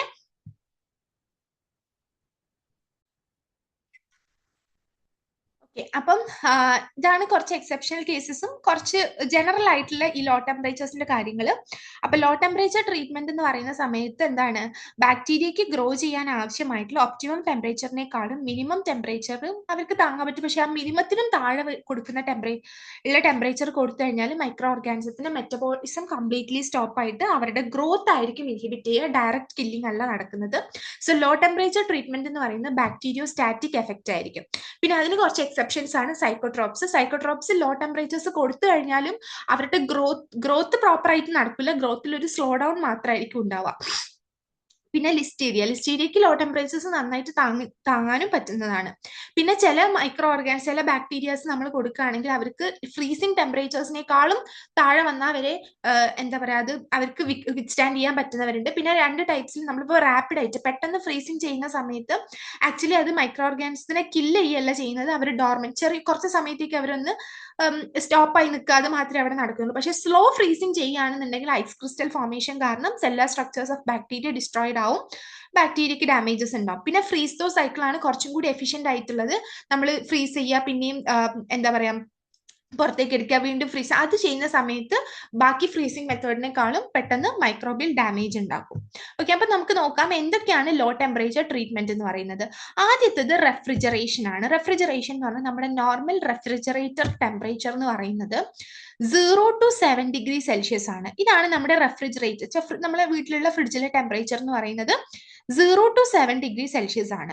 അപ്പൊ ഈ ഒരു ടെമ്പറേച്ചറിൽ മൈക്രോ ഓർഗാനിസത്തിന്റെ മെറ്റബോളിസം ആയിരിക്കും സ്റ്റോപ്പ് ചെയ്യുന്നുണ്ടാവാം. എന്നുവെച്ചാൽ അവരെ കില്ല് ചെയ്യല്ല, അവർക്ക് ഗ്രോ ചെയ്യാൻ പറ്റൂല, റീപ്രൊഡ്യൂസ് ചെയ്യാൻ പറ്റില്ല, അവരുടെ മൊത്തത്തിൽ മൈക്രോബിയൽ ആക്ടിവിറ്റി ഇൻഹിബിറ്റഡ് ആകും. അപ്പൊ അവരുടെ ഗ്രോത്ത് പിന്നെ അവിടെ ഉണ്ടാവുന്നുണ്ടാവില്ല. കില്ല് ചെയ്യുന്നില്ല, മൈക്രോ ഓർഗാനിസത്തിനെ കില്ല് ചെയ്യുന്നില്ല, അതിന്റെ ഗ്രോത്ത് ഒന്ന് സപ്രസ് ചെയ്യാം, എന്നുവെച്ചാൽ ഗ്രോത്ത് ഒന്ന് സ്റ്റോപ്പ് ചെയ്യിപ്പിക്കുക, അത്രയേ ഉള്ളൂ. അപ്പൊ ടെമ്പറേച്ചർ വീണ്ടും കൂടുന്ന സമയത്ത്, ഇപ്പൊ നമ്മൾ ഈ ഒരു ലോ ടെമ്പറേച്ചർ കൊടുക്കുന്ന സമയത്ത് മൈക്രോ ഓർഗാനിസം കംപ്ലീറ്റ്ലി എന്താണ്, ഗ്രോത്ത് ഒക്കെ സ്റ്റോപ്പ് ആയി, ഫർദർ ഗ്രോത്ത് ഉണ്ടാവില്ല. പക്ഷേ വീണ്ടും ടെമ്പറേച്ചർ കൂടിക്കഴിഞ്ഞാൽ എന്ത് സംഭവിക്കും, മൈക്രോ ഓർഗാനിസം തിരിച്ചവരെ നോർമൽ സ്റ്റേറ്റിലേക്ക് പോകും. ഓക്കെ, അപ്പൊ നമുക്ക് റെഫ്രിജറേഷൻ നമ്മൾ എന്തിനു ഉപയോഗിക്കാന്ന് വെച്ച് കഴിഞ്ഞാൽ മൈക്രോബിയൽ ഗ്രോത്ത് ടെമ്പററിലി ഒന്ന് നമുക്ക് സപ്രസ് ചെയ്യാൻ വേണ്ടിയിട്ടും ഫുഡ് പ്രിസർവേഷനിലാണ് മെയിൻലി റെഫ്രിജറേഷൻ യൂസ് ചെയ്യുക. ഇത് അത്ര നമ്മൾ എഫക്റ്റീവ് ആയിട്ട് സ്റ്റെറിലൈസേഷൻ മെത്തേഡ് ആയിട്ട് കാണുന്നില്ല, പക്ഷെ ഇത് ഫുഡ് പ്രിസർവേഷൻ ഒക്കെ ആ ഒരു കേസസിലൊക്കെയാണ് ലോ ടെമ്പറേച്ചേഴ്സ് ഒക്കെ. അപ്പൊ റെഫ്രിജറേഷൻ ടെമ്പറേച്ചർ ആണ് ഫസ്റ്റ് കൊടുക്കുന്നത്, 0 to 7 ഡിഗ്രി സെൽഷ്യസ് എന്നുള്ളത്. ഈ ഒരു ടെമ്പറേച്ചറിൽ മൈക്രോബ്സിന്റെ എൻസൈമാറ്റിക് റിയാക്ഷൻസും ബയോകെമിക്കൽ പ്രോസസ്സുകളും സ്റ്റോപ്പ് ആയിട്ട് അവർക്ക് ഗ്രോ ചെയ്യാനും റീപ്രൊഡ്യൂസ് ചെയ്യാനും അവർക്ക് ടോക്സിൻസ് ഒന്നും പ്രൊഡ്യൂസ് ചെയ്യാൻ പറ്റില്ല, മൈക്രോബിയൽ ആക്ടിവിറ്റി കംപ്ലീറ്റ്ലി സ്റ്റോപ്ഡ് ആയിരിക്കും. പക്ഷെ ഇത് ഒരിക്കലും മൈക്രോ ഓർഗാനിസത്തിനെ കില്ല് ചെയ്യുന്നില്ല, അവരെ ഗ്രോത്ത് ഒന്ന് സപ്രസ് ചെയ്യിപ്പിക്കുക എന്നുള്ളത് മാത്രമാണ്. അപ്പൊ ടെമ്പറേച്ചർ ഈ ഒരു 0 to 7 ഡിഗ്രിന്ന് വീണ്ടും കൂടി ഹയർ ടെമ്പറേച്ചേഴ്സിലേക്ക് പോകുന്ന സമയത്ത് അവർക്ക് വീണ്ടും നോർമൽ ആക്ടിവിറ്റി ആക്കാം. അപ്പൊ ഇത് നമുക്ക് ടെമ്പററി ആയിട്ട് ഒരു മൈക്രോബിയൽ ഗ്രോത്ത് കൺട്രോൾ ആണ് റെഫ്രിജറേഷൻ കൊണ്ട് ഉദ്ദേശിക്കുന്നത്. ഓക്കെ, അടുത്തതായിട്ട് വരുന്നത് ഫ്രീസിംഗ് ടെമ്പറേച്ചേഴ്സ് ആണ്. ഫ്രീസിംഗ് ടെമ്പറേച്ചർ എന്ന് പറയുന്നത് ബിലോ 0 ഡിഗ്രി ആണ് ഫ്രീസിംഗ് ടെമ്പറേച്ചർ എന്ന് പറയുന്നത്. ഒരു -2 to -10, -2 to -10 ആ ഒരു റേഞ്ച് എന്ന് പറയുന്നത് ഈ ഒരു ടെമ്പറേച്ചർ കൊടുക്കുമ്പോൾ തന്നെ പല ഫുഡ് ഐറ്റംസും ഫ്രീസ് ചെയ്യാൻ തുടങ്ങും. ഓക്കെ, വെച്ചാൽ അവരുടെ ഫ്രീസിംഗ് പോയിന്റിന് താഴെ ആയതുകൊണ്ട് അവർക്ക് പെട്ടെന്ന് ഫ്രീസ് ആകും. പിന്നെ കൊടുക്കുന്നതാണ് -18 to -20. ഇതാണ് സ്റ്റാൻഡേർഡ് ഫ്രീസിംഗ് ടെമ്പറേച്ചർ. നമ്മളെ വീട്ടിലും അല്ലാത്ത കൊമേഴ്ഷ്യൽ ഫ്രീസേഴ്സിൽ കാണുന്നത് ഈ ഒരു ടെമ്പറേച്ചർ ആണ്. ഇത് ലോങ് ടേം ആയിട്ട് ഫുഡ് സ്റ്റോറേജിന് വേണ്ടി യൂസ് ചെയ്യാം. പിന്നെ -78 ആണ്, അത് ആക്ച്വലി നമ്മൾ ലബോറട്ടറീസിലാണ് യൂസ് ചെയ്യുക. ഓക്കെ, ലബോറട്ടറീസിൽ ഡ്രൈ ഐസ് മൈക്രോ ഓർഗാനിസത്തിനെ കുറെ കാലത്തേക്ക് പ്രിസർവ് ചെയ്ത് വെക്കാനാണ് അത് ഉപയോഗിക്കുക. പിന്നെ -180 ആണ്, അത് നമ്മൾ liquid nitrogen, extremely low temperatures ആണ്. നമുക്ക് ഒരുപാട് കാലം, ചിലപ്പോൾ ഇയേഴ്സ്, ഒരുപാട് വർഷങ്ങളിലേക്ക് നമുക്ക് മൈക്രോ ഓർഗാനിസത്തിന്റെ ഗ്രോത്ത് ഒന്ന് ഇൻഹിബിറ്റ് ചെയ്ത് അവരൊന്ന് ഡോർമൻ സ്റ്റേറ്റിൽ നിർത്താൻ വേണ്ടിയിട്ടാണ് ഇത് ഉപയോഗിക്കുന്നത്. ഓക്കെ, അപ്പോൾ ഫ്രീസിംഗ് ടെമ്പറേച്ചേഴ്സ് ആണ് -2 to -10 ഒക്കെ കിട്ടുമ്പോൾ തന്നെ മൈക്രോ ഓർഗാനിസത്തിന്റെ അതൊരു ഫ്രീസ് ആവുന്ന ടെമ്പറേച്ചർ ആണ്. -18 to -20 ആണ് നോർമൽ വീട്ടിലുള്ള ഫ്രീസേഴ്സിലും കൊമേഴ്ഷ്യലി ഉള്ള ഫ്രീസേഴ്സിലും കാണുന്നത്. -78 നമ്മൾ ലബോറട്ടറീസിലാണ് യൂസ് ചെയ്യുക. -80 ഒരുപാട് കാലത്തേക്ക് വെച്ചാൽ ഇയേഴ്സ് ഓഫ് മൈക്രോബിയൽ പ്രിസർവേഷൻ വേണ്ടപ്പോഴാണ് അത് ഉപയോഗിക്കാം. ഓക്കെ, അപ്പൊ നമ്മൾ മെയിൻലി -20 ആ ഒരു ഫ്രീസിംഗ് ടെമ്പറേച്ചർ ആണ് കോമൺലി വീടുകളിലും അതേപോലെ തന്നെ ഇൻഡസ്ട്രീസിലൊക്കെ ഫുഡ് പ്രിസർവേഷന് യൂസ് ചെയ്യുന്നത്. അപ്പൊ ഫ്രീസിംഗ് കൊണ്ട് ഫുഡ് സ്റ്റെറിലൈസേഷൻ അല്ല നമ്മൾ ഉദ്ദേശിക്കുന്നത്, ഈ മൈക്രോബ്സിന്റെ കെമിക്കൽ റിയാക്ഷൻ, മൈക്രോബ്സിന്റെ ആക്ടിവിറ്റീസ് ഒക്കെ ഒന്ന് സ്ലോ ഡൗൺ ചെയ്യാം. ഓക്കെ, ഫുഡ് സ്പോയിൽ ആവാതിരിക്കുക, വെച്ചാൽ ഫുഡിന്റെ സ്റ്റെറിലൈസേഷൻ എന്ന് നമുക്ക് പറയാൻ പറ്റില്ല, പക്ഷെ ഫുഡ് സ്പോയിൽ ആവുന്നതൊന്ന് ഒഴിവാക്കാൻ വേണ്ടിയിട്ടാണ്. ഓക്കെ, ഫ്രോസൺ ഫുഡുകൾ നമ്മൾ തോ ചെയ്ത് വീണ്ടും റീഫ്രോസൺ ചെയ്യരുത് എന്നാണ് പറയുന്നത്. കാരണം റിപ്പീറ്റഡ് ആയിട്ട് നമ്മൾ ഫ്രീസ് ചെയ്യുക, വീണ്ടും പുറത്തേക്ക് എടുക്കുക, വീണ്ടും ഫ്രീസ് ചെയ്യുന്ന സമയത്ത് വലിയ വലിയ ഐസ് ക്രിസ്റ്റൽസ് ആയിരിക്കും ഫോം ചെയ്യുന്നുണ്ടാവാം. അപ്പൊ ആ ഐസ് ക്രിസ്റ്റൽസ് ഫോം ചെയ്യുന്ന സമയത്ത് നമ്മുടെ ഫുഡിലുള്ള സെൽ മെംബ്രെയിൻസ് റപ്ചർ ചെയ്തിട്ട് അതിൽ നിന്ന് ന്യൂട്രിയൻസ് ഒക്കെ ലീക്ക് ഔട്ട് ചെയ്ത് ഫുഡിന്റെ ടെക്സ്ചറും ആ ഒരു കഴിക്കാൻ പറ്റാത്ത ആ ഒരു രീതിക്ക് ആക്കും. പക്ഷേ ഈ തോയിങ് ചെയ്യുന്ന സമയത്ത് അത് മാത്രമല്ല, നമ്മൾ ഇങ്ങനെ എന്താ പറയുക, ആദ്യം ഫ്രീസ് ചെയ്തു, പിന്നെ പുറത്തേക്ക് എടുക്കുന്ന സമയത്ത് ബാക്ടീരിയക്ക് ഗ്രോ ചെയ്യാനുള്ള ടെൻഡൻസി കൂടും, അപ്പൊ ഫുഡ് സ്പോയിലേജും കൂടും. അപ്പൊ റാപ്പിഡ് ഫ്രീസിങ് ആൻഡ് തോയിങ് എന്ന് പറയുന്നത് ഫുഡിന്റെ ക്വാളിറ്റിക്ക് നല്ലതല്ല, പക്ഷെ മൈക്രോ ഓർഗാനിസത്തിന് കില്ല് ചെയ്യാൻ ഒരു വേയും കൂടിയാണ്. പിന്നെ നമുക്ക് ലബോറട്ടറി പർപ്പസിലൊക്കെ നമുക്ക് എന്ത് ഉപയോഗിക്കാം, ഫ്രീസിങ് ഉപയോഗിക്കാം. പിന്നെ മൈക്രോബ്സിനെ ഐസ് ക്രിസ്റ്റൽ ഡാമേജ് ഇല്ലാതിരിക്കാൻ വേണ്ടിയിട്ട് ഗ്ലിസറോൾ അല്ലെങ്കിൽ പ്രോട്ടീനിൽ സസ്പെൻഡ് ചെയ്തിട്ട് വെക്കും, എന്നിട്ട് ഡ്രൈ ഐസിൽ കൂൾ ചെയ്ത് ലിക്വിഡ് നൈട്രജനിൽ കൊടുക്കും. അത് നമുക്ക് മൈക്രോബ്സിനെ പ്രിസർവ് ചെയ്ത് വെക്കാൻ വേണ്ടിയിട്ടാണ്. അതൊന്നും സ്റ്റെറിലൈസേഷൻ ആയിട്ട് വരില്ല. ഫുഡിന്റെ സ്റ്റെറിലൈസേഷൻ എന്ന് നമുക്ക് പറയാൻ പറ്റില്ല, പക്ഷേ എന്താണ്, ഫുഡിലുള്ള മൈക്രോ ഓർഗാനിസത്തിന്റെ സ്പോയിൽ മൈക്രോ ഓർഗാനിസം കാരണം ഫുഡ് സ്പോയിൽ ആവാതിരിക്കാൻ വേണ്ടിയിട്ട് ഫുഡിനൊന്ന് പ്രിസർവ് ചെയ്യാനാണ് നമ്മൾ ഫ്രീസിങ് ടെമ്പറേച്ചേഴ്സ് ഉപയോഗിക്കുന്നത്. ഓക്കെ, അപ്പൊ ഇതാണ് low temperature refrigeration and freezing, mainly food പ്രിസർവേഷന് വേണ്ടിയിട്ടാണ് കേട്ടോ. അടുത്തതായിട്ട് വരുന്നതാണ് ഡ്രൈയിങ് ഓർ ഡെസിക്കേഷൻ. അപ്പൊ എന്താണ് ഡ്രൈയിങ് എന്ന് പറഞ്ഞു കഴിഞ്ഞാൽ, ഡ്രൈയിങ് ഓർ നമ്മൾ ഡെസിക്കേഷൻ എന്ന് പറയും. അതെന്താന്ന് വെച്ചാൽ മൈക്രോ ഓർഗാനിസത്തിന് ഗ്രോ ചെയ്യണം, അവരുടെ മെറ്റബോളിക് ആക്ടിവിറ്റി നടക്കണം എന്നുണ്ടെങ്കിൽ ദേ നീഡ് വാട്ടർ. അപ്പൊ ആ വാട്ടറിന് നമ്മൾ കളഞ്ഞു കഴിഞ്ഞാലോ, വാട്ടറിനെ നമ്മൾ മൈക്രോബിന്റെ ബോഡിയിൽ നിന്ന് വാട്ടർ നമ്മൾ റിമൂവ് ചെയ്യാന്ന് വിചാരിക്കാം. അപ്പൊ റിമൂവ് ചെയ്യുമ്പോൾ എന്ത് സംഭവിക്കും, ഓട്ടോമാറ്റിക്കലി അവർ വാട്ടർ ഇല്ലാതെ അവരുടെ ബേസിക് ആയിട്ടുള്ള മെറ്റബോളിസം, എൻസൈമാറ്റിക് ആക്ടിവിറ്റി, ഗ്രോത്ത് ഒന്നും നടക്കുന്നുണ്ടാവില്ല. മോയ്സ്ചർ റിമൂവ് ചെയ്യുമ്പോൾ ആക്ച്വലി മൈക്രോ ഓർഗാനിസത്തിന്റെ മെറ്റബോളിക് റിയാക്ഷൻസും റീപ്രൊഡക്ഷനും നടക്കാതെ ഗ്രോത്ത് ഇൻഹിബിറ്റ് ആവുക ചെയ്യുന്നുണ്ടാവാം. ഓക്കെ, അപ്പം മൈക്രോബിയൽ സെല്ലൊക്കെ കംപ്ലീറ്റ്ലി ഡാമേജ് ആയിട്ട് പാത്തജനിക് സ്പ്രെഡിങ് ഒക്കെ നന്നായിട്ട് കുറയും. പക്ഷെ ചില എൻഡോസ്പോർസ് ഒക്കെ സർവൈവ് ചെയ്യുകയും ചെയ്യും. സോ അതാണ് ഡ്രൈയിങ് എന്ന് പറയുന്നത്, ഡ്രൈയിങ് ഓർ ഡെസിക്കേഷൻ. അപ്പൊ ഡ്രൈയിങ് എന്ന് പറഞ്ഞാൽ എന്താണ്, മൈക്രോ ഓർഗാനിസത്തിന്റെ ബോഡിയിൽ നിന്ന് വാട്ടർ റിമൂവ് ചെയ്യിപ്പിക്കാം. Water is very important. ഇപ്പോൾ ബാക്ടീരിയയ്ക്കും മൈക്രോ ഓർഗാനിസത്തിനൊക്കെ വളരെ ഇമ്പോർട്ടൻ്റ് ആണ് വാട്ടർ എന്ന് പറയുന്നത്. കാരണം അവർക്ക് മെറ്റബോളിസത്തിനായിക്കോട്ടെ ഗ്രോത്തിനൊക്കെ ആയിക്കോട്ടെ വാട്ടർ വേണം. സോ ഡ്രൈയിങ് എന്ന പ്രോസസ്സ് വഴി ഉദ്ദേശിക്കുന്നത് ആ മൈക്രോ ഓർഗാനിസത്തിന്റെ ബോഡിയിലുള്ള വാട്ടർ കംപ്ലീറ്റ്ലി റിമൂവ് ചെയ്യുക. സോ ദാറ്റ് വാട്ടർ ഇല്ലാതെ അവർക്ക് മെറ്റബോളിസോ എൻസൈമാറ്റിക് ആക്ടിവിറ്റിയോ ഗ്രോത്തോ ഒന്നും നടക്കാതെ, മെറ്റബോളിക് റിയാക്ഷൻസ് ഒന്നും ക്യാരി ഔട്ട് ചെയ്യാൻ പറ്റാതെ അവരുടെ ഗ്രോത്ത് ഇൻഹിബിറ്റ് ആവുകയായിരിക്കും ചെയ്യുന്നുണ്ടാവാം. അപ്പൊ അതാണ് ഡ്രൈയിങ്. അപ്പൊ നമ്മൾ മെയിൻലി ചെയ്യുന്ന ഡ്രൈയിങ് എന്ന് പറയുന്നത് ഒന്ന് എയർ ഡ്രൈയിങ് ആണ്, റൂം ടെമ്പറേച്ചേഴ്സിലോ അല്ലെങ്കിൽ അല്ലാത്ത ടെമ്പറേച്ചേഴ്സിൽ നമ്മളിപ്പോൾ റൂം ടെമ്പറേച്ചറിൽ വെച്ചിട്ട് എയർ ഡ്രൈയിങ് ചെയ്യാം. ഗ്ലാസ് വെയർസ്, ഇൻസ്ട്രുമെന്റ്സ് ഒക്കെ നമ്മൾ വാഷ് ചെയ്ത് കഴിഞ്ഞതിന് ശേഷം എയർ ഡ്രൈ ചെയ്യാൻ വെക്കും. പിന്നെ സൺ ഡ്രൈയിങ് ആണ്. സൺ ഡ്രൈയിങ് എന്ന് പറയുമ്പോൾ സൺലൈറ്റിൽ പ്ലേസ് ചെയ്യാം. നമ്മളിപ്പം ലബോറട്ടറീസിലൊക്കെ ഉപയോഗിച്ച കാര്യങ്ങളൊക്കെ നമ്മളിപ്പോൾ ക്ലോത്ത്സ് ആണെങ്കിൽ നമ്മൾ വെയിലത്ത് ഉണക്കണം എന്നാ പറയുക അല്ലെ. അപ്പൊ സൺലൈറ്റിൽ നിന്ന് മെയിൻ ആയിട്ട് വരുന്നത് യു വി റേസ് ആണ്. ആ U V rays microbial DNA damage ചെയ്തുകൊണ്ട് മൈക്രോബ്സിനെ കില്ല് ചെയ്യും. പിന്നെ ചെയ്യുന്നത് ഹോട്ട് എയർ ഡ്രൈയിങ് ആണ്. നമ്മൾ ഓൾറെഡി കണ്ടു ഫസ്റ്റില് എന്താണ്, ഹോട്ട് എയർ ഓവൻസ് ഉപയോഗിച്ചിട്ട് correct temperatures dry heat circulate ചെയ്തുകൊണ്ട് അവരെ ഡ്രൈ ആക്കാം. സോ മെയിൻ ആയിട്ട് എന്ത് ചെയ്യുക, വാട്ടർ റിമൂവ് ചെയ്യുക എന്നുള്ളതാണ് main purpose of drying. Air drying ചെയ്യും, സൺ ഡ്രൈയിങ് ചെയ്യും, സൺലൈറ്റിന്റെ പ്രസൻസിൽ പ്ലേസ് ചെയ്യുന്നത്, ഹോട്ട് എയർ ഓവൻസിൽ പ്ലേസ് ചെയ്ത് ഡ്രൈ ചെയ്യുന്നത്. ഓക്കെ, പിന്നെ വരുന്നത് ഫ്രീസ് ഡ്രൈയിങ് ആണ്, അഥവാ ലയോഫിലൈസേഷൻ. അത് നമുക്ക് ഡീറ്റെയിൽ ആയിട്ട് ഡിസ്കസ് ചെയ്യാനുണ്ട്.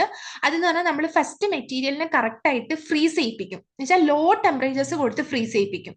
എന്നിട്ട് വാക്വം വഴി, സബ്ലിമേഷൻ എന്ന് പറയുന്ന പ്രോസസ്സ് വഴി വാട്ടർ അതിൽ നിന്ന് റിമൂവ് ചെയ്യും. ആദ്യം ഫ്രീസ് ചെയ്യിപ്പിക്കും, എന്നിട്ട് വാട്ടർ റിമൂവ് ചെയ്യിപ്പിക്കും.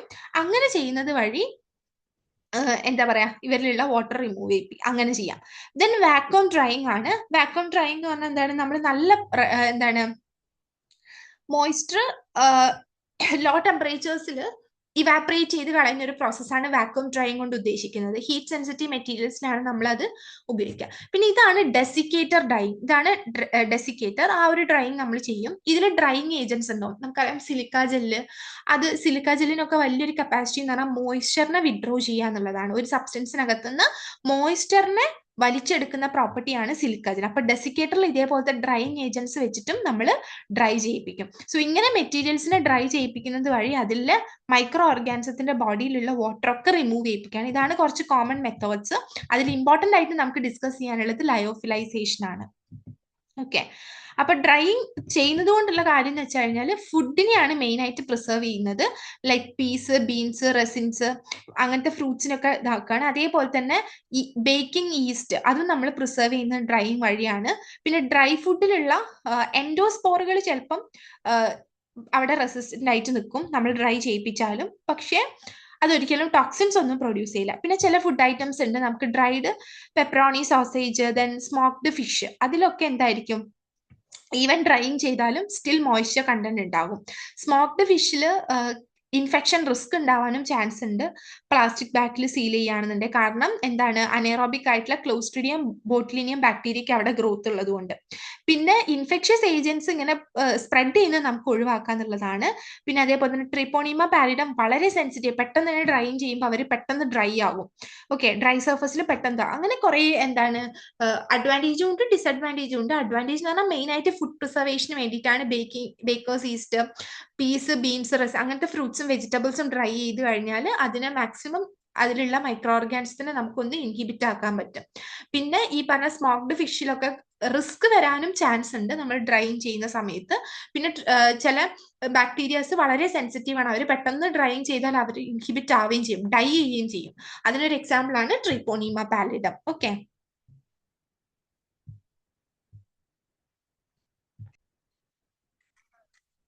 ഓക്കെ. ലയോഫിലൈസേഷൻ എന്ന് പറഞ്ഞാൽ മറ്റൊരു പേരാണ് ഫ്രീസ് ഡ്രൈയിങ് എന്ന് പറയുന്നത്. അപ്പൊ ഡ്രൈയിങ്ങിൽ നമുക്ക് മെയിൻ ആയിട്ട് ഡിസ്കസ് ചെയ്യാനുള്ളത് ലയോഫിലൈസേഷനെ കുറിച്ചിട്ടാണ്. അതിൽ ലയോഫിലൈസേഷനിൽ നമ്മൾ ചെയ്യുന്നത് വാട്ടർ റിമൂവൽ തന്നെയാണ് ഈ പറഞ്ഞ പ്രോസസ്സിൽ ചെയ്യുന്നത്. പക്ഷേ ഇവിടെ ഡയറക്റ്റ് ആയിട്ട് ഒരു മെറ്റീരിയലിനകത്ത് വാട്ടർ റിമൂവ് ചെയ്യല്ല, പകരം ആദ്യം ആ മെറ്റീരിയലിനെ പ്രോപ്പറായിട്ട് ഫ്രോസൺ ചെയ്യാം. മീൻസ് എന്താണ്, നന്നായിട്ട് ഫ്രീസ് ചെയ്യാം. ഫ്രീസ് ചെയ്ത് ഫ്രോസൺ ആയൊരു മെറ്റീരിയലിന് വാക്വം ഉപയോഗിച്ചിട്ട് ഡയറക്റ്റ് ആയിട്ട് അതിനെ സോളിഡ് ഐസിനെ വാട്ടർ വേപ്പർ ആക്കി മാറ്റുന്ന പ്രോസസ്സിനെയാണ് ലയോഫിലൈസേഷൻ എന്ന് പറയുന്നത്. ഒന്നുമില്ല, ഫസ്റ്റ് ആ മെറ്റീരിയൽ പ്രോപ്പറായിട്ട് ഫ്രീസ് ചെയ്യും. എന്ന് വെച്ചാൽ ഒരു ഫ്രോസൺ ടെമ്പറേച്ചർ കൊടുത്ത് ഫ്രീസിങ് ടെമ്പറേച്ചർ കൊടുത്ത് അതിനെ ഫ്രീസ് ചെയ്യിപ്പിക്കും. അതിനുശേഷം ഈ ഒരു ഇതിലേക്ക് വാക്വം കൊടുക്കുന്ന സമയത്ത് ഡയറക്റ്റ് ആയിട്ട് ആ ഐസ് എന്തായിട്ട് മാറും, വാട്ടർ വേപ്പർ ആയിട്ട് മാറും. ആ പ്രോസസ്സിനെയാണ് സബ്ലിമേഷൻ എന്ന് പറയുന്നത്. ഇത് ചെയ്യുന്നത് വാക്വത്തിലാണ്. വാക്വം എന്ന് പറയുമ്പോൾ ലോ പ്രഷറാണ് അവിടെ ഉള്ളത് ആൻഡ് ലോ ടെമ്പറേച്ചറും ആണ്. സോ ഇത്രയും ലയോഫിലൈസേഷനെ കുറിച്ചിട്ട് മനസ്സിലാക്കാം. ഒരു മെറ്റീരിയൽ ഫസ്റ്റ് ഫ്രീസ് ചെയ്തിട്ട് ആ മെറ്റീരിയലിൽ വാക്വം അപ്ലൈ ചെയ്യുക. വാക്വം അപ്ലൈ ചെയ്താൽ ലോ പ്രഷറും ലോ ടെമ്പറേച്ചറിലും വാക്വം അപ്ലൈ ചെയ്തിട്ട്, വാക്വം അപ്ലൈ ചെയ്യുന്ന സമയത്ത് ആ സോളിഡ് ഐസ് എന്തായിരിക്കും, നേരെ വാട്ടർ വേപ്പറിലേക്ക് പോകും. ഓക്കെ, സോ ഇതാണ് ലയോഫിലൈസേഷൻ. നമുക്ക് എന്താണ് ഇവിടെ നടക്കുന്നത് നോക്കുക. ഫസ്റ്റ് ഫ്രീസ് ചെയ്യും. ഏതാണോ മെറ്റീരിയൽ അതിനെ ഫസ്റ്റ് വെരി ലോ ടെമ്പറേച്ചേഴ്സ് വെച്ചാൽ ഒരു -40 to -80 നന്നായിട്ട് ഫ്രീസ് ചെയ്യിപ്പിക്കും. അപ്പോൾ വാട്ടർ, ആ ഒരു മെറ്റീരിയലിനകത്തുള്ള വാട്ടർ ഒക്കെ ആ സമയം ഐസ് ആയിട്ട് മാറിയിട്ടുണ്ടാകും. അതെന്തിനാണ് ഫസ്റ്റ് ഫ്രീസ് ചെയ്യുന്നതെന്ന് വെച്ചാൽ ആ മെറ്റീരിയലിന്റെ ഒറിജിനൽ സ്ട്രക്ചറിന് ഒരു പ്രശ്നവും വരാതിരിക്കാൻ വേണ്ടിയിട്ടാണ്. അപ്പോൾ ഫസ്റ്റ് സ്റ്റെപ്പ് ഇൻ ലയോഫിലൈസേഷൻ എന്ന് പറയുന്നത് ഫ്രീസിംഗ് ആണ്. ഫ്രീസിംഗിൽ -40 to -80°C ടെമ്പറേച്ചർ കൊടുത്ത് അതിനെ എന്ത് ചെയ്യാണ്, മെറ്റീരിയലിനെ ഫ്രീസ് ചെയ്യാണ്. അതിലുള്ള ഐസ് ഒക്കെ, വാട്ടർ എല്ലാം ഐസ് ക്രിസ്റ്റൽസ് ആയിട്ട് മാറും. ഇനി വരുന്നതാണ് പ്രൈമറി ഡ്രൈയിങ് അഥവാ സബ്ലിമേഷൻ. അപ്പോൾ ഇതിൽ ഫ്രോസൺ മെറ്റീരിയലിനെ നമ്മൾ വാക്വം ചേമ്പറിൽ വെക്കും. വാക്വം ചേമ്പർ എന്ന് പറഞ്ഞാൽ ലോ പ്രഷർ ആണ്. അവിടെ ഐസ് സബ്ലിമേറ്റ് ചെയ്ത് ഡയറക്ട്ലി വാട്ടർ വേപ്പറിലേക്ക് ആയിരിക്കും പോകുന്നുണ്ടാവുക. അപ്പോൾ ഈ ഒരു സ്റ്റേജിൽ തന്നെ 90 to 95% വാട്ടർ റിമൂവ് ആയിട്ടുണ്ടാവും. എന്ന് വെച്ചാൽ ഈ ഒരു മെറ്റീരിയലിനകത്തുള്ള വാട്ടർ ആണ് നമ്മൾ ഫ്രീസ് ചെയ്ത സമയത്ത് ഐസ് ക്രിസ്റ്റൽസ് ആയിട്ട് മാറിയിട്ടുള്ളത്. അതിന് നമ്മൾ പ്രൈമറി ഫസ്റ്റ് സ്റ്റെപ്പിൽ വാക്വം ചേമ്പറിൽ വെച്ചിട്ട് വാക്വം കൊടുക്കുന്ന സമയത്ത് ആ ഫോം ചെയ്ത ഐസ് എല്ലാം വാട്ടർ വേപ്പറായി. എന്ന് വെച്ചാൽ ആ ഇതിലുള്ള വാട്ടർ ആണ് ആക്ച്വലി വാട്ടർ വേപ്പർ ആയിട്ടുള്ളത്. അപ്പൊ 90 to 95% ഓഫ് വാട്ടറും പ്രൈമറി ഡ്രൈയിങ്ങിൽ റിമൂവ് ആയിട്ടുണ്ടാവും. ഇനി ഒരു 1 to 4% വാട്ടർ ഉള്ളത് നമ്മൾ ഇതേപോലെ സെക്കൻഡറി ഡ്രൈയിങ് അതിനെ ഡീസോപ്ഷൻ എന്ന് പറയുന്നുണ്ടാവാം. ഡീസോപ്ഷൻ വെച്ചിട്ട് ഇവിടെ നമ്മൾ ടെമ്പറേച്ചർ ഒന്ന് ഇൻക്രീസ് ചെയ്യും, സ്ലൈറ്റ് ആയിട്ട് ഒന്ന് ഇൻക്രീസ് ചെയ്യും. അത് എന്തിനു വേണ്ടിയിട്ടാന്ന് വെച്ചാൽ റിമൈനിങ് ആയിട്ട് ഒരു 1 to 4% very low levels of water ഉണ്ട്, അതിന് റിമൂവ് ചെയ്യാൻ ടെമ്പറേച്ചർ ഒന്ന് റേസ് ചെയ്യുന്ന പ്രോസസ്സിനെയാണ് ഡീസോപ്ഷൻ എന്ന് പറയുന്നത്, സെക്കൻഡറി ഡ്രൈയിങ്. ഓക്കെ, അപ്പൊ ഇതിൽ ഫസ്റ്റ് വരുന്നത് നമ്മൾ ആദ്യം ഇതിനെ ഫ്രീസ് ചെയ്യിക്കും. ഫ്രീസ് ചെയ്തതിനു ശേഷം വാക്വം വെച്ചിട്ട് പ്രൈമറി ഡ്രൈയിങ് ചെയ്യും. അടുത്തതായിട്ട് ലെഫ്റ്റ് ഔട്ട് ആയിട്ട് ഇനി 1 or 4% ഉണ്ടെന്നുണ്ടെങ്കിൽ 1 to 4% ഉണ്ടെന്നുണ്ടെങ്കിൽ അത് ജസ്റ്റ് ടെമ്പറേച്ചർ ഒന്ന് കൂട്ടിയിട്ട് ഇതാക്കും. അപ്പൊ നമുക്ക് ലയോഫിലൈസ്ഡ് പ്രോഡക്റ്റ് കിട്ടും. ഈ പ്രോഡക്റ്റിനകത്ത് മൈക്രോബ്സ് കംപ്ലീറ്റ്ലി റിമൂവ് ആയിട്ടുണ്ടാവും. ഓക്കെ, അപ്പൊ ഫസ്റ്റ് എന്താണ്, നമ്മൾ ടെമ്പറേച്ചർ നല്ല ലോ ആയിരിക്കും ഫ്രീസ് ചെയ്യുമ്പോൾ. അതിനുശേഷം ചേമ്പർ എന്താണ് വാക്വം ചേമ്പറിൽ വെച്ചിട്ട് ലോ ടെമ്പറേച്ചറിൽ തന്നെ നമ്മളിത് ഇതിനെ ഡ്രൈ ചെയ്യിക്കുകയാണ്. രണ്ടാമത്തെ ടെമ്പറേച്ചർ ഒന്ന് കൂട്ടിയിട്ടാണ് സെക്കൻഡറി ഡ്രൈയിങ് എന്ന് പറയുന്നത്. സോ ഇതാണ് ലയോഫിലൈസേഷൻ എന്ന് പറയുന്ന process. Okay, freeze drying process ഇതാണ്. നമ്മൾ ഫസ്റ്റ് ഫ്രീസ് ചെയ്യും, ദെൻ പ്രഷറും കുറവ്, ടെമ്പറേച്ചർ കുറച്ച് കൂടുതലായിരിക്കും. അപ്പൊ അവിടെ നമ്മൾ എന്താണ് പ്രൈമറി ഡ്രൈയിങ് ആണ് ചെയ്യുന്നത്. രണ്ടാമത്തേതായിട്ട് ലോ ടെമ്പറേച്ചേഴ്സ് ആണ് കേട്ടോ, ഇതെന്താന്നുള്ളത് അറിയില്ല. ഇവിടെ എന്താണ്, ഇവിടെ എന്താ ഇങ്ങനെ കൊടുത്തതെന്നുള്ളത് അറിയില്ല കേട്ടോ. അത് ശരിക്കും ലോ ടെമ്പറേച്ചർ ആണ് ഇവിടെ വരേണ്ടത്. പിന്നെയാണ് നമ്മൾ ഹൈ ടെമ്പറേച്ചർ കൊടുക്കുന്നത്. ഓക്കെ, അപ്പൊ ഇതാണ് ഫ്രീസ് ഡ്രൈയിങ് എന്ന് പറയുന്ന പ്രോസസ്സ്. അപ്പൊ ഈ ഒരു പ്രോസസ്സിൽ മൈക്രോ ഓർഗാനിസം റാപ്പിഡ്ലി എന്ത് ചെയ്യാണ്, നമ്മൾ ആൽക്കഹോളോ ഡ്രൈ ഐസോ, കാരണം അത്രയും ലോ ടെമ്പറേച്ചർ വേണം. അപ്പൊ നമ്മൾ ലിക്വിഡ് നൈട്രോജനോ ആൽക്കഹോളോ ഉപയോഗിച്ചിട്ടാണ് റാപ്പിഡ് ആയിട്ട് ഫ്രോസൺ ചെയ്യുന്നത്. എന്നിട്ട് ഹൈ വാക്വത്തിൽ വെക്കുകയാണ്. അപ്പൊ വാക്വം എന്ത് ചെയ്യും, അതിലുള്ള ഐസ് ക്രിസ്റ്റൽസിനൊക്കെ നമ്മൾ എടുത്ത മെറ്റീരിയലിനകത്തുള്ള വാട്ടർ ആണ് ആക്ച്വലി ഐസ് ആയിട്ട് മാറിയിട്ടുള്ളത്. ആ ഐസ് ക്രിസ്റ്റൽസിനെ വാക്വത്തിൽ വെക്കുമ്പോഴാണ് കംപ്ലീറ്റ് ആയിട്ട് അത് സബ്ലിമേറ്റ് ചെയ്ത് വാട്ടർ വേപ്പർ ആയിട്ട് മാറുന്നത്. ഐസ് ഡയറക്ട്ലി വാട്ടർ വേപ്പർ ആവുകയാണ്. ഓക്കെ, സോ ഇത്രയാണ് നമുക്ക് ലയോഫിലൈസേഷനെ കുറിച്ചിട്ട് പറയാനുള്ളത്. ലയോഫിലൈസേഷനിൽ ഇത്രയേ ഉള്ളൂ. എന്താണ്, മെറ്റീരിയലിനെ ഫസ്റ്റ് ഫ്രീസ് ചെയ്യും. ഫ്രീസ് ചെയ്യുമ്പം അതിലുള്ള ഫ്രോസൺ ടെമ്പറേച്ചർ കൊടുക്കുമ്പോൾ ഫ്രീസ് ആകും, അതിലുള്ള വാട്ടർ എല്ലാം ഫ്രീസ് ആകും.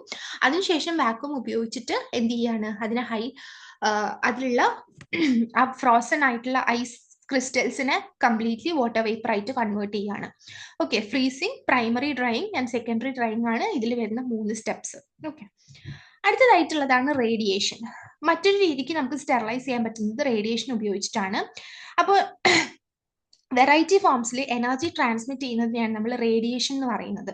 സോ ഇതാണ് പല പല types of rays: gamma rays, x-ray, U V rays, then visible light, IR rays and microwaves.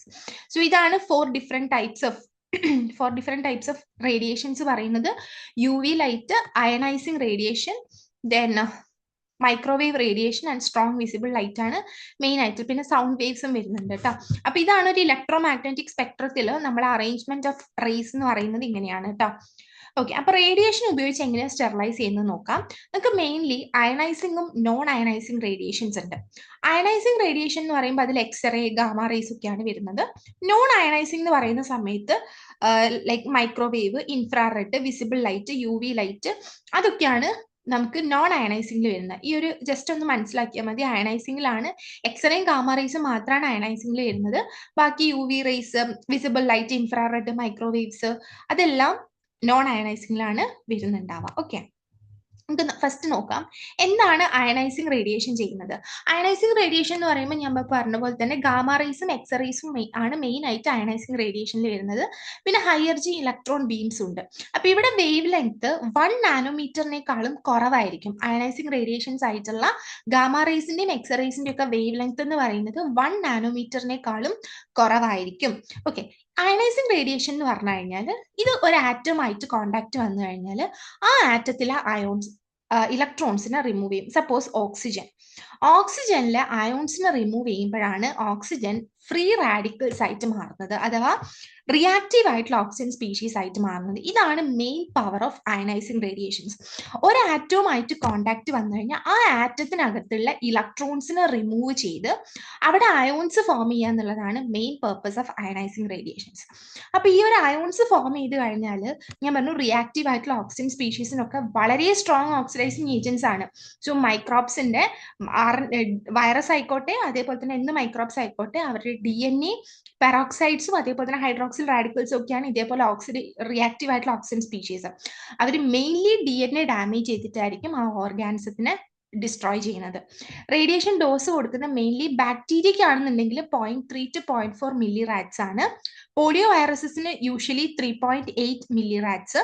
RAD എന്ന് പറയുന്നത് ആക്ച്വലി റേഡിയേഷൻ എനർജീന്റെ എത്രത്തോളം അബ്സോർബ് ചെയ്തു എന്നുള്ളൊരു യൂണിറ്റ് ആണ് കേട്ടോ. 1 മില്ലി റാഡ് എന്ന് പറയുന്നത് 1/1000 റാഡ്സ് ആണ്. ആൻഡ് നമ്മളിപ്പം ഹ്യൂമൻസിന്റെ കേസ് വരുമ്പോൾ മോർ ദാൻ 50 റാഡ്സിനോട് എക്സ്പോസ്ഡ് ആയാലേ നമുക്ക് ഹാർംഫുൾനെസ് ഉള്ളൂ, അല്ലെങ്കിൽ നമുക്ക് ഇതിനോട് വലിയ പ്രോബ്ലം ഇല്ല. അപ്പോൾ നമ്മൾ ബാക്ടീരിയനെയും വൈറസിനെയും ഒക്കെ ഇത്ര മാത്രമേ യൂസ് ചെയ്യുന്നുള്ളൂ, നമുക്ക് 50 റാഡ്സ് വരെ അഫോർഡ് ചെയ്യാൻ പറ്റും. Okay, so ionizing radiations main ആയിട്ട് ചെയ്യുന്നത് എന്താ നോക്കാം. വാട്ടർ മോളിക്യൂൾസിനെ അയണൈസ് ചെയ്യുന്ന സമയത്ത് എന്ന് വെച്ചാൽ വാട്ടർ മോളിക്യൂൾസിൽ നിന്നും ഇലക്ട്രോൺസിനെ റിമൂവ് ചെയ്യുന്ന സമയത്ത് അവിടെ ഹൈഡ്രോക്സി റാഡിക്കൽസ് പ്രൊഡ്യൂസ് ചെയ്യും. ഓക്കെ, OH റാഡിക്കൽസ് പ്രൊഡ്യൂസ് ചെയ്യും.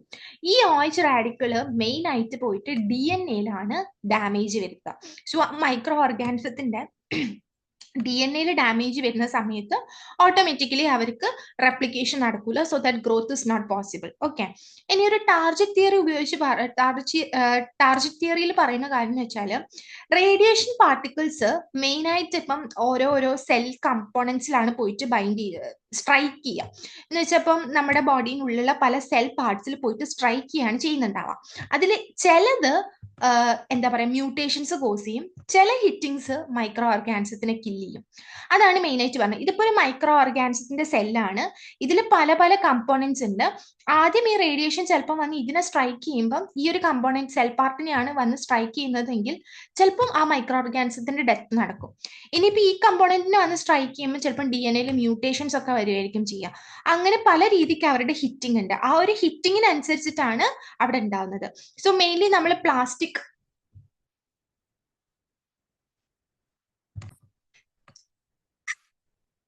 അപ്പൊ മെയിൻ ആയിട്ട് നമ്മൾ plastic laboratory medical equipments, pharmaceutical items, syringe, glove, അങ്ങനത്തെ കാത്തറ്റേഴ്സ് അതൊക്കെ സ്റ്റെറിലൈസ് ചെയ്യാൻ വേണ്ടിയിട്ടാണ് മെയിൻ ആയിട്ട് അയണൈസിങ് റേഡിയേഷൻസ് യൂസ് ചെയ്യാം.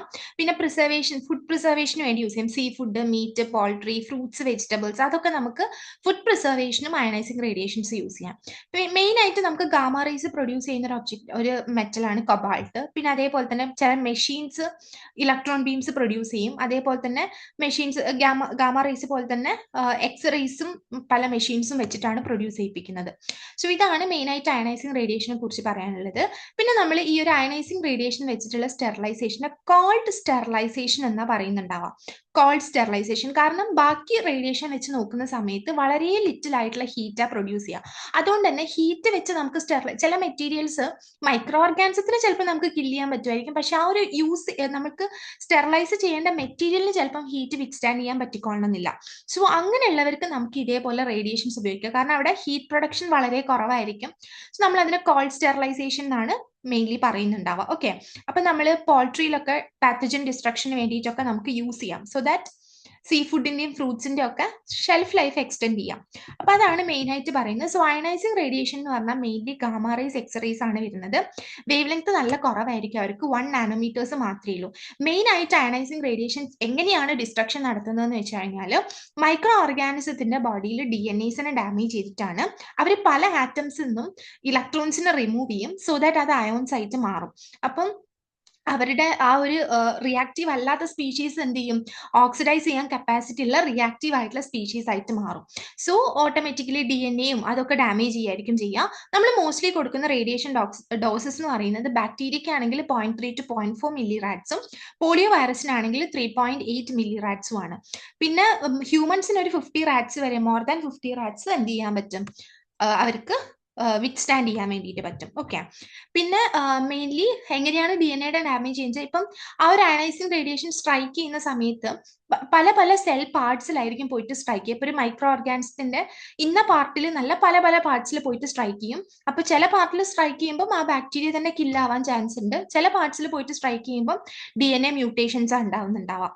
പിന്നെ മെയിൻ ആയിട്ട് പ്ലാസ്റ്റിക് ലബോറട്ടറി മെഡിക്കൽ എക്യുപ്മെന്റ്സും ഫാർമസ്യൂട്ടിക്കൽ ഐറ്റംസും സിറിഞ്ച്, ഗ്ലൗസ് ഒക്കെ സ്റ്റെറിലൈസേഷന് വേണ്ടിയിട്ടാണ് നമ്മൾ മെയിൻലി എന്ത് ഉപയോഗിക്കുന്നത്, അയണൈസിങ് റേഡിയേഷൻസ് യൂസ് ചെയ്യുന്നത്. ഓക്കെ, പിന്നെ ഈ ഒരു റേഡിയേഷൻ യൂസ് ചെയ്യുമ്പം അവിടെ ഹീറ്റ് പ്രൊഡക്ഷൻ വളരെ കുറവാണ്. സോ നമ്മൾ ഇതിനെ കോൾഡ് സ്റ്റെറിലൈസേഷൻ എന്നാ പറയുക. ഇതിൽ നിന്നും ക്വസ്റ്റ്യൻ ഉണ്ട്, ഓർത്ത് വെക്കാം. കോൾഡ് സ്റ്റെറിലൈസേഷൻ എന്ന് പറയുന്നത് അയണൈസിങ് റേഡിയേഷൻസ് ഉപയോഗിച്ചിട്ടുള്ള സ്റ്റെറിലൈസേഷനാണ് കേട്ടോ. പിന്നെ ഇപ്പൊ മെയിൻലി നമുക്ക് ഹീറ്റ് അധികം താങ്ങാൻ പറ്റാത്ത മെറ്റീരിയലിന്റെ സ്റ്റെറിലൈസേഷന് ഇത് ഉപയോഗിക്കാം. ഓക്കെ, അടുത്തതായിട്ട് വരുന്നത് നോൺ അയണൈസിങ് റേഡിയേഷൻസ് ആണ്. ഇവരുടെ വേവ് ലെങ്ത് എന്ന് പറയുന്നത് 1 നാനോമീറ്ററിനേക്കാളും കൂടുതലായിരിക്കും. മോസ്റ്റ് കോമൺ ആയിട്ട് നമ്മൾ നോൺ അയണൈസിങ് റേഡിയേഷനിൽ വരുന്നതാണ് UV റേസ് എന്ന് പറയുന്നത്, UV ലൈറ്റ്. ഓക്കെ, സോ നമുക്ക് മെയിൻലി UV റേസ് നമുക്ക് കാണാൻ പറ്റും. നമ്മൾ UV ലാംപ്സ് ഉപയോഗിക്കും, UV ലൈറ്റ് ഉള്ള ലാമ്പുകൾ ഉപയോഗിക്കും. നമുക്ക് മെയിൻലി കാണാൻ പറ്റും ജെർമിസൈഡൽ ലാബ്സ്, നമ്മൾ ഹോസ്പിറ്റൽസിലും ഓപ്പറേഷൻ തിയേറ്റേഴ്സിലും അതേപോലെ തന്നെ കഫ്റ്റീരിയ, നഴ്സറീസിലൊക്കെ നമ്മൾ കാണുന്ന പല ജെർമിസൈഡൽ ലാബ്സ് ഉണ്ടാവും, ലാമ്പുകൾ. ആ ലാമ്പിൽ നമുക്ക് മെയിൻലി യൂസ് ചെയ്യുന്നത് UV ലൈറ്റ് ആണ്. ഓക്കെ, പിന്നെ അതേപോലെ തന്നെ നമ്മൾ കൾച്ചറിങ് ചെയ്യുന്ന സമയത്ത് നിങ്ങൾക്ക് കാണാൻ പറ്റും ഈ ഒരു ലാമിനാർ എയർ ഫ്ലോ കണ്ടിട്ടില്ലേ, ആ ഒരു സേഫ്റ്റി ക്യാബിനറ്റ് എന്ന് പറയുന്ന ലാമിനാർ എയർ ഫ്ലോ, അതിനുള്ളിൽ വെച്ചിട്ടാണ് നമ്മൾ സെല്ലിനെ എന്ത് ചെയ്യുന്നുണ്ടാവുക, കൾച്ചർ ചെയ്യാൻ വേണ്ടിയിട്ട് ഇനോക്കുലേഷൻ ഒക്കെ നമ്മൾ ചെയ്യില്ലേ എവിടെ വെച്ചിട്ട്, അതിന് മുന്നേ ആയിട്ട് നമ്മൾ യു വി റേസ് ഇടും. അപ്പം ആ ക്യാബിനറ്റ് യൂസ് ചെയ്യുന്ന സമയത്ത് നമ്മൾ ലൈറ്റ് ഇടൂല, അല്ലാത്ത സമയത്ത് യു വി റേസ് ഇടും. അതിന് മുന്നേ നമ്മൾ ഒരു ഓർഗാനിസത്തിന് അവിടെ നിന്ന് എന്തെങ്കിലും കൾച്ചറിങ് ചെയ്യുന്ന സമയത്ത് ആ പ്രോസസ്സ് കഴിയുന്നതിന് മുൻപുമായിട്ട് നമ്മൾ യു വി റേസ് ഇടും, യു വി ലൈറ്റ് ഓൺ ആക്കും. അതെന്തിനു വേണ്ടിയിട്ടാണ്? എന്തെങ്കിലും മൈക്രോ ഓർഗാനിസം ഉണ്ടെങ്കിൽ ബിഫോർ ദ കൾച്ചറിങ് അല്ലെങ്കിൽ ആഫ്റ്റർ ദ കൾച്ചറിങ് അതിനുള്ളിൽ എന്തെങ്കിലും മൈക്രോ ഓർഗാനിസം ഉണ്ടെങ്കിൽ ഇനി നമ്മൾ ചെയ്യുന്ന കൾച്ചറിൽ കണ്ടാമിനേഷൻ വരാതിരിക്കാൻ വേണ്ടിയിട്ട് നമ്മൾ ചെയ്ത് കഴിഞ്ഞാലും കൾച്ചറിങ് ചെയ്യുന്നതിന് മുൻപായിട്ടും എന്തായാലും യു വി റേസ് വെച്ചിട്ട് യു വി ലൈറ്റ് ഓൺ ചെയ്തിട്ട് ഡീകണ്ടാമിനേറ്റഡ് ആണെന്ന് നമ്മൾ ഉറപ്പുവരുത്തണം. Okay, so main purpose main ആയിട്ട് യു വി ലൈറ്റിന് പെനിട്രേഷൻ കുറവാണ്. അപ്പൊ ഡയറക്റ്റ് ആയിട്ട് യു വി ലൈറ്റിനോട് എക്സ്പോസ് ചെയ്യുന്ന, ഇപ്പൊ യു വി ലൈറ്റ് ഇങ്ങനെ വരുവാണെങ്കിൽ ഇതിന്റെ അടുത്ത് ഡയറക്റ്റ് ആയിട്ട് എക്സ്പോഷർ വരുന്ന മൈക്രോ ഓർഗാനിസം മാത്രമേ കില്ലാവുള്ളൂ. ഓക്കെ, ഇപ്പൊ പേപ്പർ, ഗ്ലാസ്, ടെക്സ്റ്റൈൽസ് അവർക്കൊക്കെ യു വി റേസിനെ ബ്ലോക്ക് ചെയ്യാനും പറ്റും. സോ അങ്ങനത്തെ മെറ്റീരിയൽസിനൊന്നും നമുക്ക് ഈ ഒരു ഇത് ഉപയോഗിക്കാനും പറ്റില്ല. അപ്പൊ യു വി റേസ് മെയിൻ ആയിട്ട് എന്താണ് നമ്മൾ ലബോറട്ടറീസിലൊക്കെ യൂസ് ചെയ്യും. മെയിൻ ആയിട്ട് നമുക്കത് കാണാൻ പറ്റുന്നത് സേഫ്റ്റി ക്യാബിനറ്റ്സിലാണ്. ഓക്കെ, യു വി ലൈറ്റിന്റെ വേവ് ലെങ്ത് വരുന്നത് 40 to 390 നാനോമീറ്റേഴ്സ് ആണ്.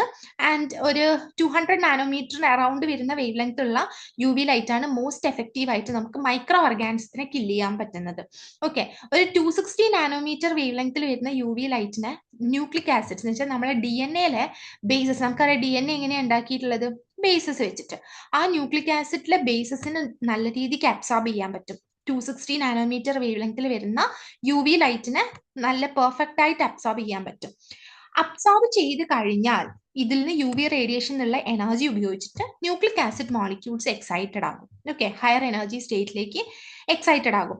അതേപോലെ തന്നെ യു വി റേസ് തൊട്ടടുത്തുള്ള തൈമിൻ ബേസസ് കണ്ടില്ലേ, തൈമിൻ, ഇതും തൈമിനാണ്, തൊട്ടടുത്ത് മറ്റൊരു തൈമിനുണ്ട്. ഈ രണ്ട് തൈമിൻസ് എന്ത് ചെയ്യും, യു വി റേസ് കിട്ടിക്കഴിഞ്ഞാൽ ഡി എൻ എയിലുള്ള തൊട്ടടുത്തുള്ള തൈമിൻസ് കൂടി ചേർന്നിട്ട് അവർ തൈമിൻ ഡൈമേഴ്സ് ഫോം ചെയ്യും. തൈമിൻ ഡൈമർ ഫോം ചെയ്ത് അവിടെ ഒരു ഡിസ്റ്റോർഷൻ ആക്ച്വലി വരും. അപ്പൊ ഡി എൻ എ അവിടെ ബ്രേക്ക് ആവാൻ ചാൻസ് ഉണ്ട്.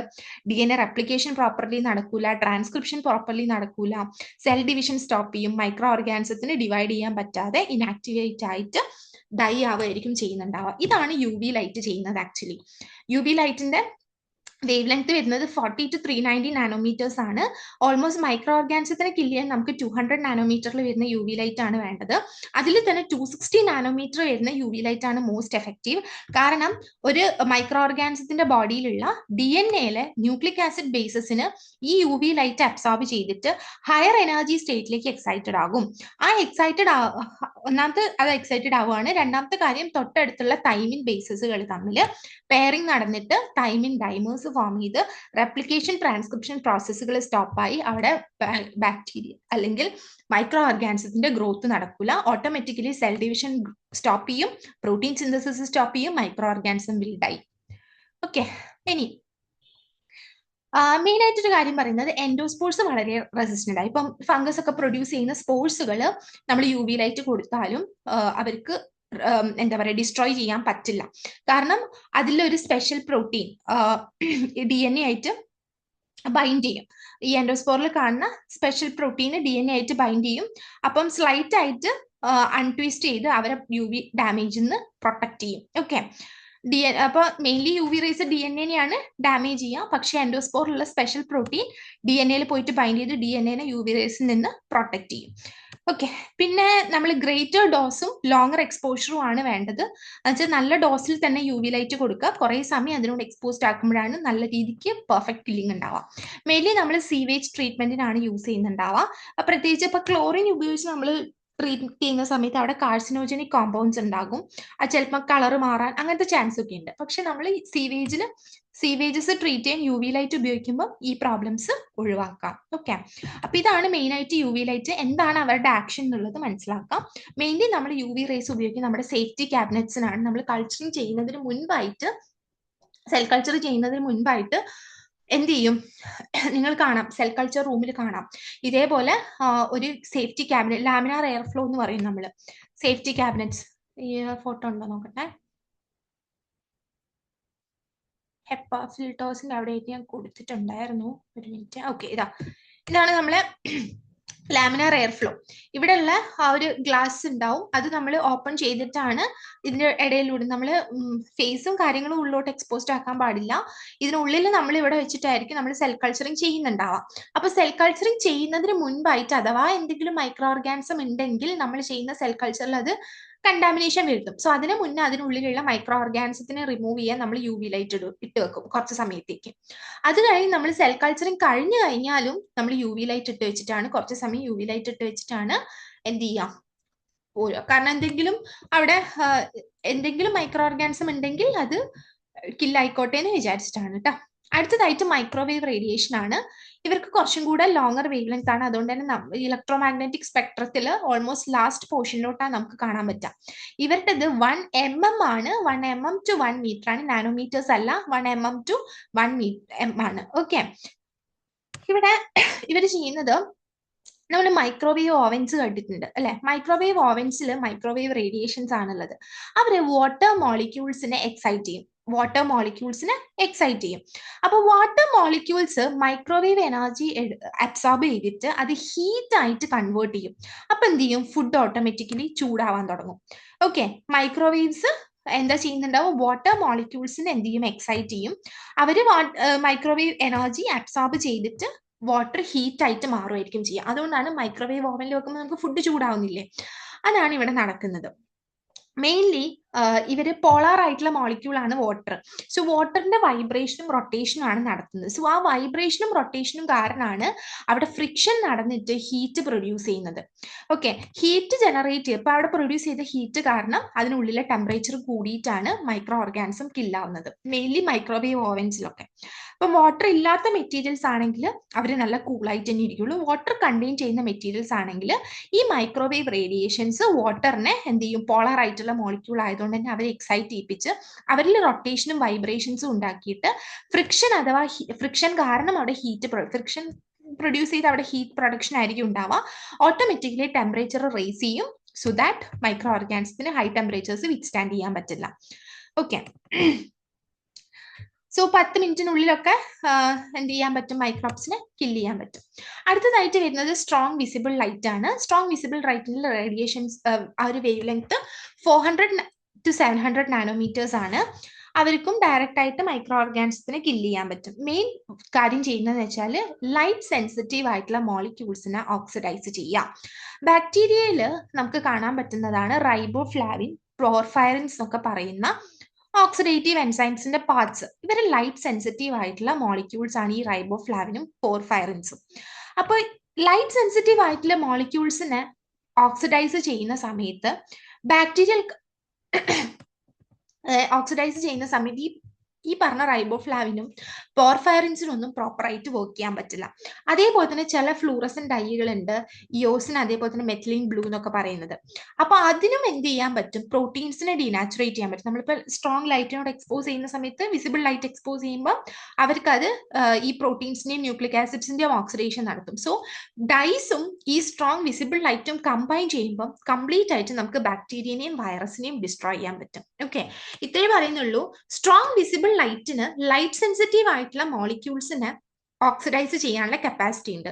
ഫ്ലൂറസന്റ് ഡൈക്കും ഇതേ കപ്പാസിറ്റി ഉണ്ട് സ്ട്രോങ് വിസിബിൾ ലൈറ്റിനോട് എക്സ്പോസ് ചെയ്യുന്ന സമയത്ത്. സോ ഒരു മെറ്റീരിയലിനെ നമ്മൾ ഫ്ലൂറസന്റ് ഡൈയും അതേപോലെ തന്നെ ഈ സ്ട്രോങ് വിസിബിൾ ലൈറ്റും രണ്ടും കൂടി എക്സ്പോസ്ഡ് ആക്കുന്ന സമയത്ത് അവരുടെ ബോഡിയിലുള്ള പ്രോട്ടീൻസ്, ന്യൂക്ലിക് ആസിഡ്സിന്റെ കംപ്ലീറ്റ് ഓക്സിഡേഷൻ നടന്നിട്ട് അവിടെ ബാക്ടീരിയയും വൈറസും ഡിസ്ട്രോയിഡ് ആവുകയായിരിക്കും ചെയ്യുന്നുണ്ടാവുക. ഇതാണ് സ്ട്രോങ് വിസിബിൾ ലൈറ്റ്. ഇന്ന് ഓക്സിഡേഷൻ ഓഫ് മോളിക്യൂൾസ് ആണ് ചെയ്യുന്നത്. ഓക്കെ, അടുത്തതായിട്ട് വരുന്നതാണ് സോണിക് ആൻഡ് അൾട്രാസോണിക് വേവ്സ്.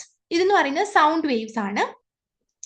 അപ്പൊ ഈ ഒരു സൗണ്ട് വേവ്സിന്റെ ഇന്റൻസിറ്റി കൂടുന്ന സമയത്ത്, വളരെ ഹൈ ഇന്റൻസിറ്റിയിൽ പോകുന്ന സമയത്ത് മൈക്രോബ്സിനെ നമുക്ക് കില്ല് ചെയ്യാൻ പറ്റുന്ന പറയുന്നത്. അപ്പൊ ഇതിന്റെ ഫ്രീക്വൻസി അബൌട്ട് ഈ ഫ്രീക്വൻസി എന്ന് പറയുന്നത് 15,000 സൈക്കിൾസ് പെർ സെക്കൻഡ് ആണ്. ബാക്ടീരിയൽ സെല്ലിനെ സുഖമായിട്ട് അവർക്ക് ഡാമേജ് ചെയ്യാൻ പറ്റും. അപ്പൊ നമ്മൾ ഭയങ്കര ഹൈ ഫ്രീക്വൻസിയിൽ സൗണ്ട് വേവ്സ് കൊടുക്കുന്ന സമയത്ത് ഈ സെല്ലിനകത്ത് വെച്ചാൽ ബാക്ടീരിയയുടെ സെല്ലിനകത്ത് സൈറ്റോപ്ലാസത്തിലായിട്ട് കുഞ്ഞി കുഞ്ഞി ബബിൾസ് ഫോം ചെയ്യും. കുഞ്ഞി ബബിൾസ് ഫോം ചെയ്യുമ്പോൾ നമുക്കറിയാം ബബിൾസ് ഫോം ചെയ്യും, അത് ബ്രേക്ക് ചെയ്യുകയും ചെയ്യും. സോ ആ ബബിൾസ് ഫോം ചെയ്ത് അത് ബബിള് ബ്രേക്ക് ചെയ്യുന്ന സമയത്ത് അവിടെ ഉണ്ടാവുന്ന ഫോഴ്സ് കാരണം സെല്ല് കംപ്ലീറ്റ്ലി ഡിസ്ട്രോയിഡ് ആവുകയും ബാക്ടീരിയയുടെ മൊത്തത്തിൽ പ്രോട്ടീൻ ഡീനാച്ചുറേഷനും ഡിസിൻറ്റഗ്രേഷനും ആയിരിക്കും നടക്കുന്നുണ്ടാവുക. സോ ഇതിനെയാണ് നമ്മൾ സോണിക്കേഷൻ എന്ന് പറയുന്നത്. അപ്പൊ സെല്ല് മൊത്തത്തിൽ ബ്രേക്ക് ആവുകയാണ് ചെയ്യുന്നുണ്ടാവുക, സെല്ലുലാർ കമ്പോണൻസ് ഒക്കെ ബ്രേക്ക് ആവുകയായിരിക്കും ചെയ്യുന്നത്. ഓക്കെ, പിന്നെ നമ്മൾ മെയിൻ പർപ്പസ് ഇതാണ്, ബാക്ടീരിയൽ സെല്ല് കംപ്ലീറ്റ്ലി ഡിസ്ട്രോയ് ചെയ്യാം. സോ ഇതേപോലെ ആയിരിക്കും നമുക്ക് അൾട്രാസോണിക്കേറ്റർ എന്ന ഈ ഒരു ഡിവൈസിനെ പറയാം. ഇതേപോലെ ഉണ്ടാവും, ഇങ്ങനെ ഒരു എന്താ പറയുക, ബാസ്ക്കറ്റ് പോലത്തെ ഒരു ഇതുണ്ടാവും. അതിൽ നമ്മൾ എന്ത് ചെയ്യാം, നമ്മുടെ മെറ്റീരിയൽ അതിലേക്ക് വെക്കാം. അപ്പൊ അതിനകത്ത് വെരി ഹൈ സൗണ്ട് വേവ്സ് ആയിരിക്കും പ്രൊഡ്യൂസ് ചെയ്യുക. ആ സൗണ്ട് വേവ്സ് ബാക്ടീരിയയുടെ ബോഡിയിനുള്ളിൽ സെല്ലിനകത്ത് സൈറ്റോപ്ലാസത്തിൽ എന്ത് പ്രൊഡ്യൂസ് ചെയ്യും, കുഞ്ഞി കുഞ്ഞി ബബിൾസ് ഫോം ചെയ്യും. ആ ബബിള് ബ്രേക്ക് ചെയ്യുന്ന സമയത്ത് അവരുടെ സെല്ല് കംപ്ലീറ്റ്ലി ഡിസ്ട്രക്ഷൻ, ഡിസിൻറ്റഗ്രേഷൻ ഒക്കെ ആയിരിക്കും വരുന്നത്. ഓക്കെ, അടുത്ത മെത്തേഡ് ഓഫ് സ്റ്റെറിലൈസേഷൻ ആണ് ഫിൽട്രേഷൻ. മെയിൻലി ലിക്വിഡ്സിന്റെയും ഗ്യാസസിനും വേണ്ടിയിട്ടാണ് നമ്മൾ ഫിൽട്രേഷൻ ഉപയോഗിക്കുന്നത്, ഈ ലിക്വിഡ് ഗ്യാസിന്റെ സ്റ്റെറിലൈസേഷന് വേണ്ടിയിട്ട്. ഫിൽട്രേഷൻ നിങ്ങൾക്ക് എല്ലാവർക്കും അറിയാം എന്താണ്, ചെറിയ മൈക്രോ ഓർഗാനിസത്തിനെ ട്രാപ്പ് ചെയ്യാൻ പറ്റുന്ന കുഞ്ഞി കുഞ്ഞി ഹോൾസ് കണ്ടെയ്ൻ ചെയ്യുന്ന മെറ്റീരിയൽസിലൂടെ നമ്മൾ ലിക്വിഡ് പാസ് ചെയ്യാം. ലിക്വിഡ് ഈസിലി നമുക്ക് ഫിൽറ്ററിലൂടെ പുറത്തേക്ക് വരും.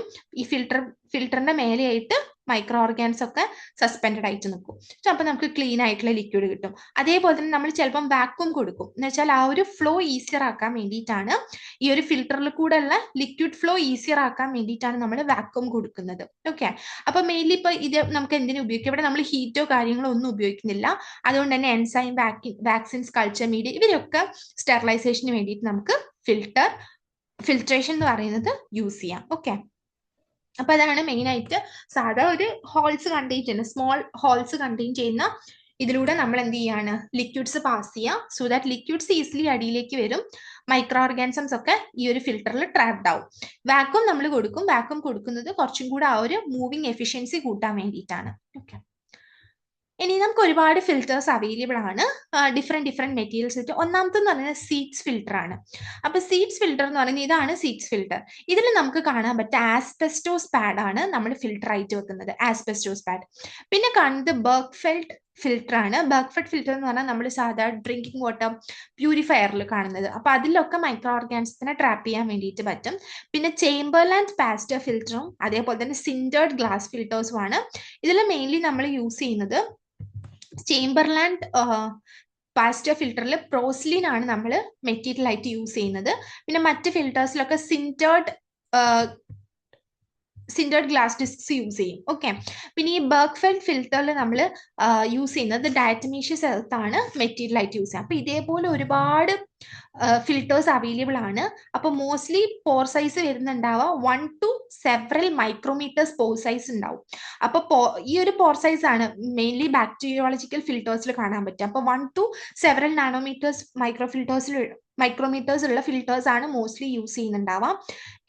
അതാണ് അതിന്റെ പോർ സൈസ് എന്ന് പറയുന്നത്. പോറോസിറ്റി മാത്രമല്ല അവിടെ ഫാക്ടർ ആയിട്ട് വരുന്നത്, ഫിൽറ്ററിന്റെ ഇലക്ട്രിക് ചാർജ്, അതേപോലെ തന്നെ ഓർഗാനിസത്തിന്റെ ചാർജ്, പിന്നെ നമ്മൾ പാസ് ചെയ്യുന്ന ഫ്ലൂയിഡ് അതിന്റെ നേച്ചർ എന്താണ്, ഇതിന്റെ ഒക്കെ ബേസിലാണ് അവിടെ ഫിൽട്രേഷൻ എഫിഷ്യൻസി ഉണ്ടാവുക.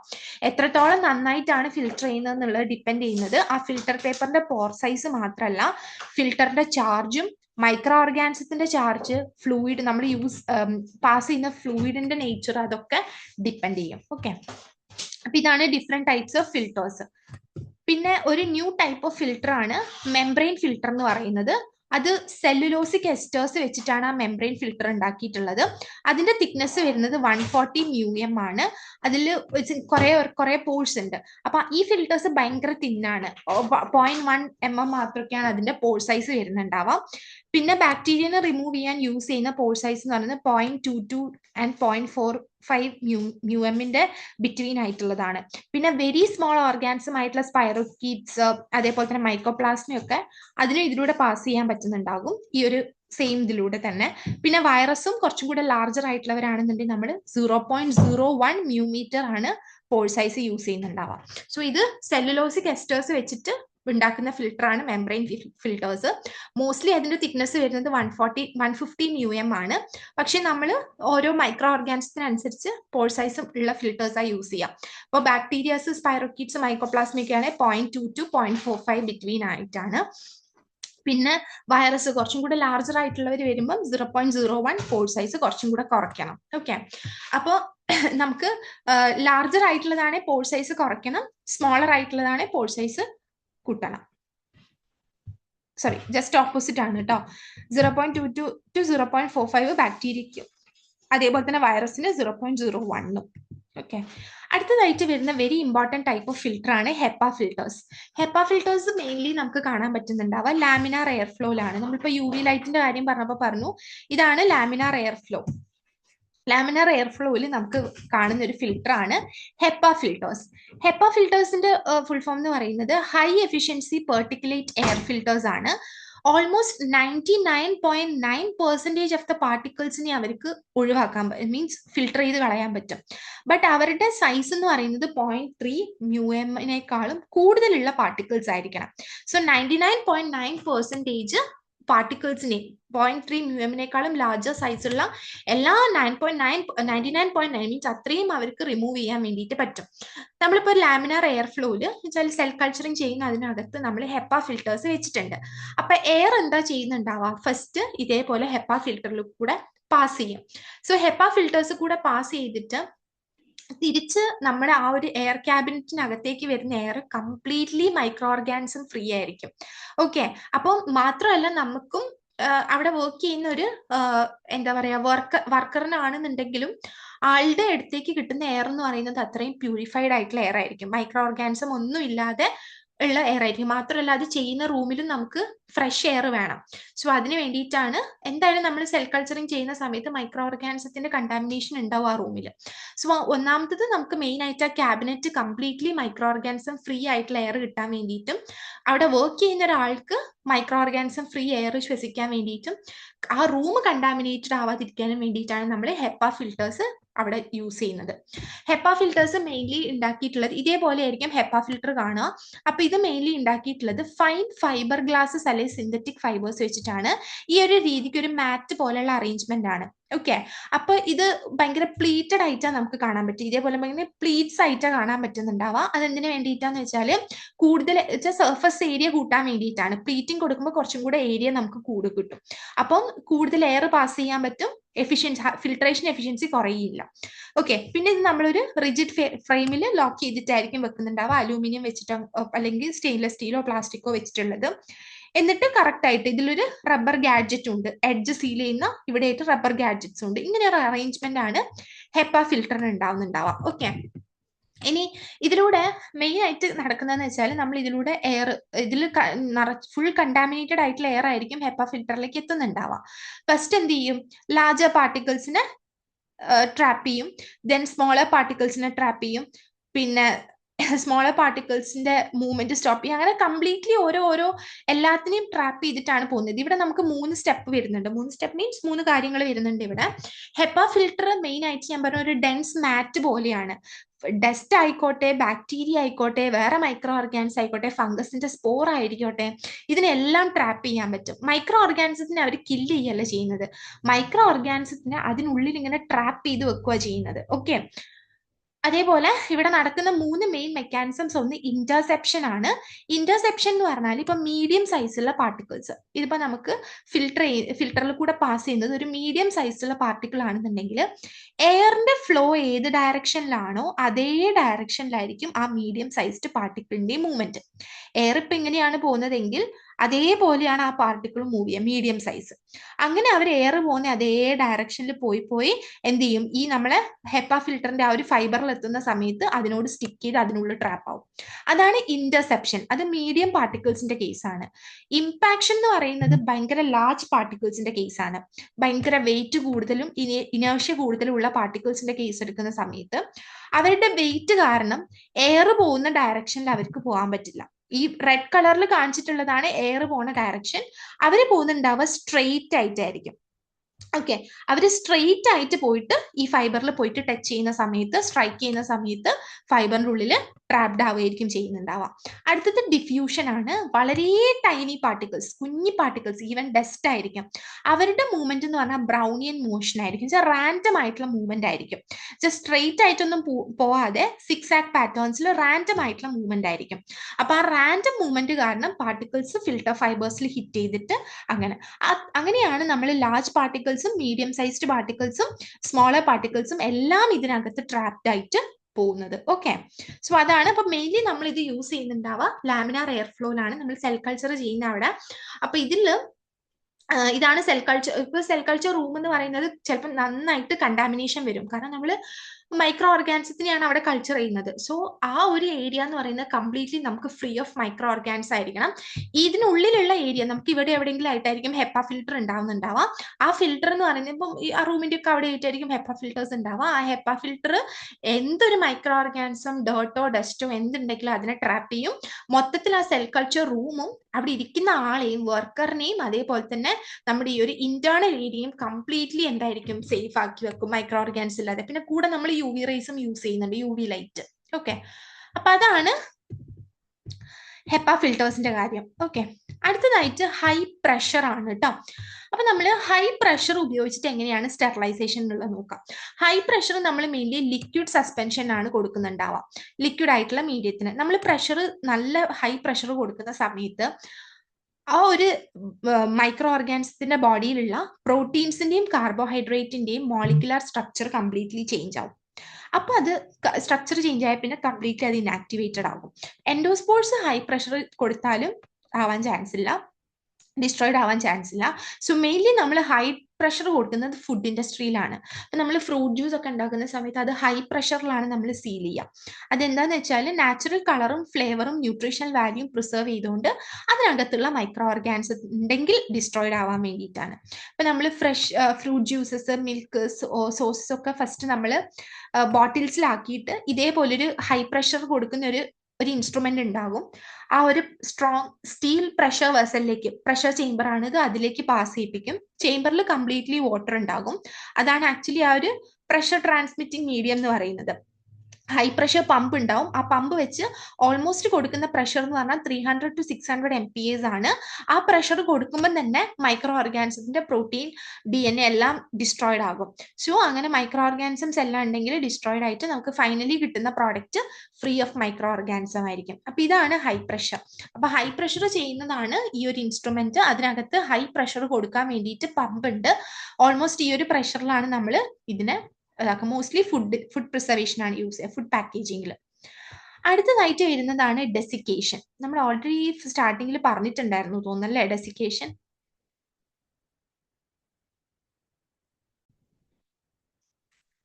ഡെസിക്കേഷൻ നമ്മൾ ഓൾറെഡി പറഞ്ഞിട്ടുണ്ടായിരുന്നു. ഡെസിക്കേഷനിൽ മെയിൻ ആയിട്ട് നമ്മൾ ലയോഫിലൈസേഷനെ കുറിച്ചും ഡിസ്കസ് ചെയ്തു.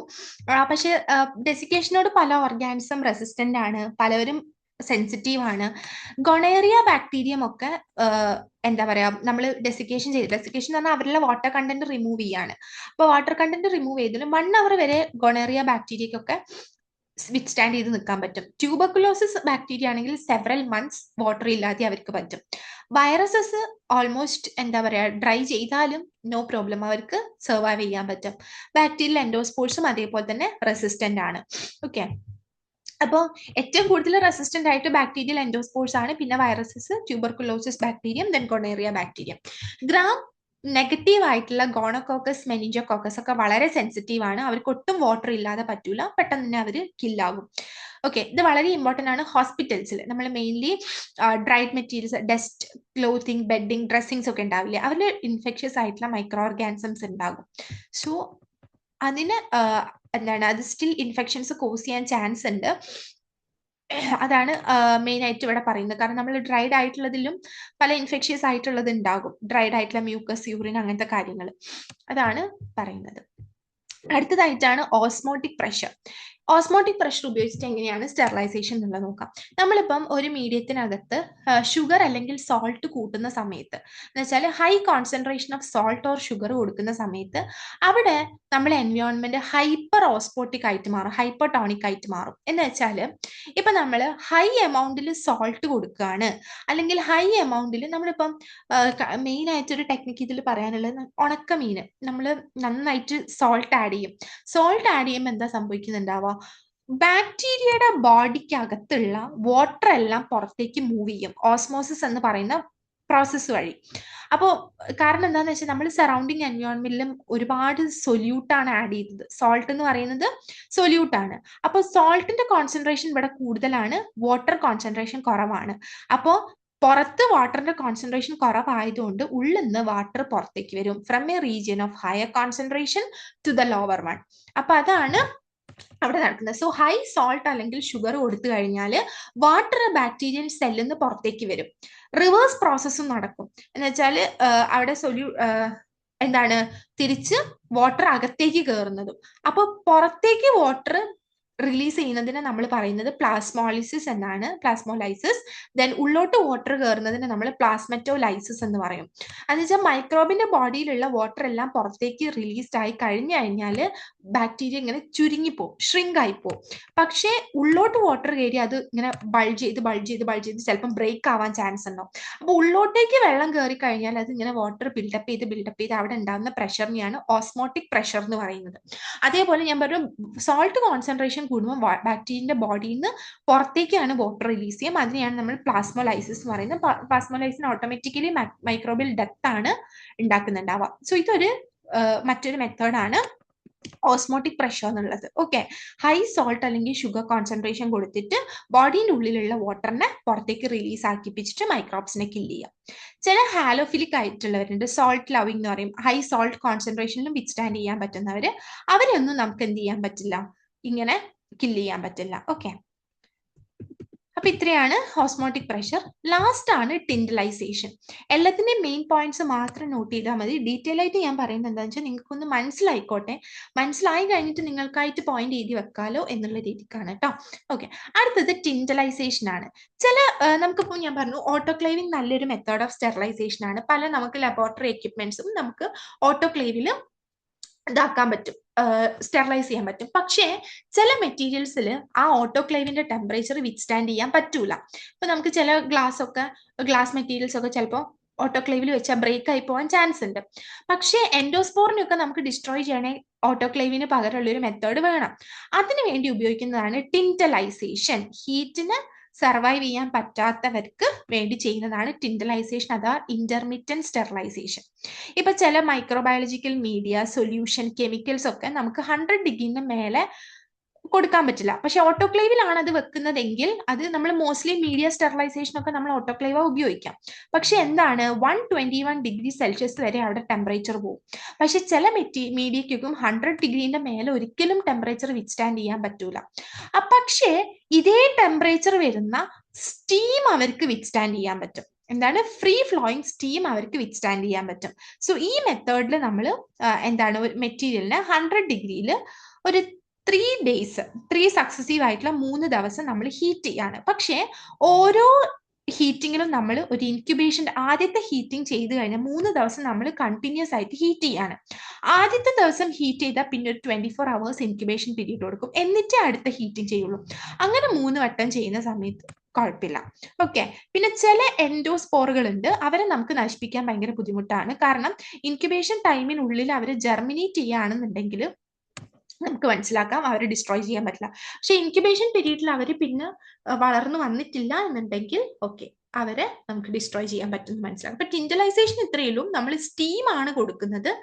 ഓട്ടോക്ലേവിന്റെ ഒക്കെ അത്ര ടെമ്പറേച്ചർ വിത്ത്സ്റ്റാൻഡ് ചെയ്യാൻ പറ്റാത്തവർക്ക് നമ്മൾ സക്സസീവ്ലി 100 ഡിഗ്രിയിൽ 3 ദിവസം ഹീറ്റ് ചെയ്യാണ്.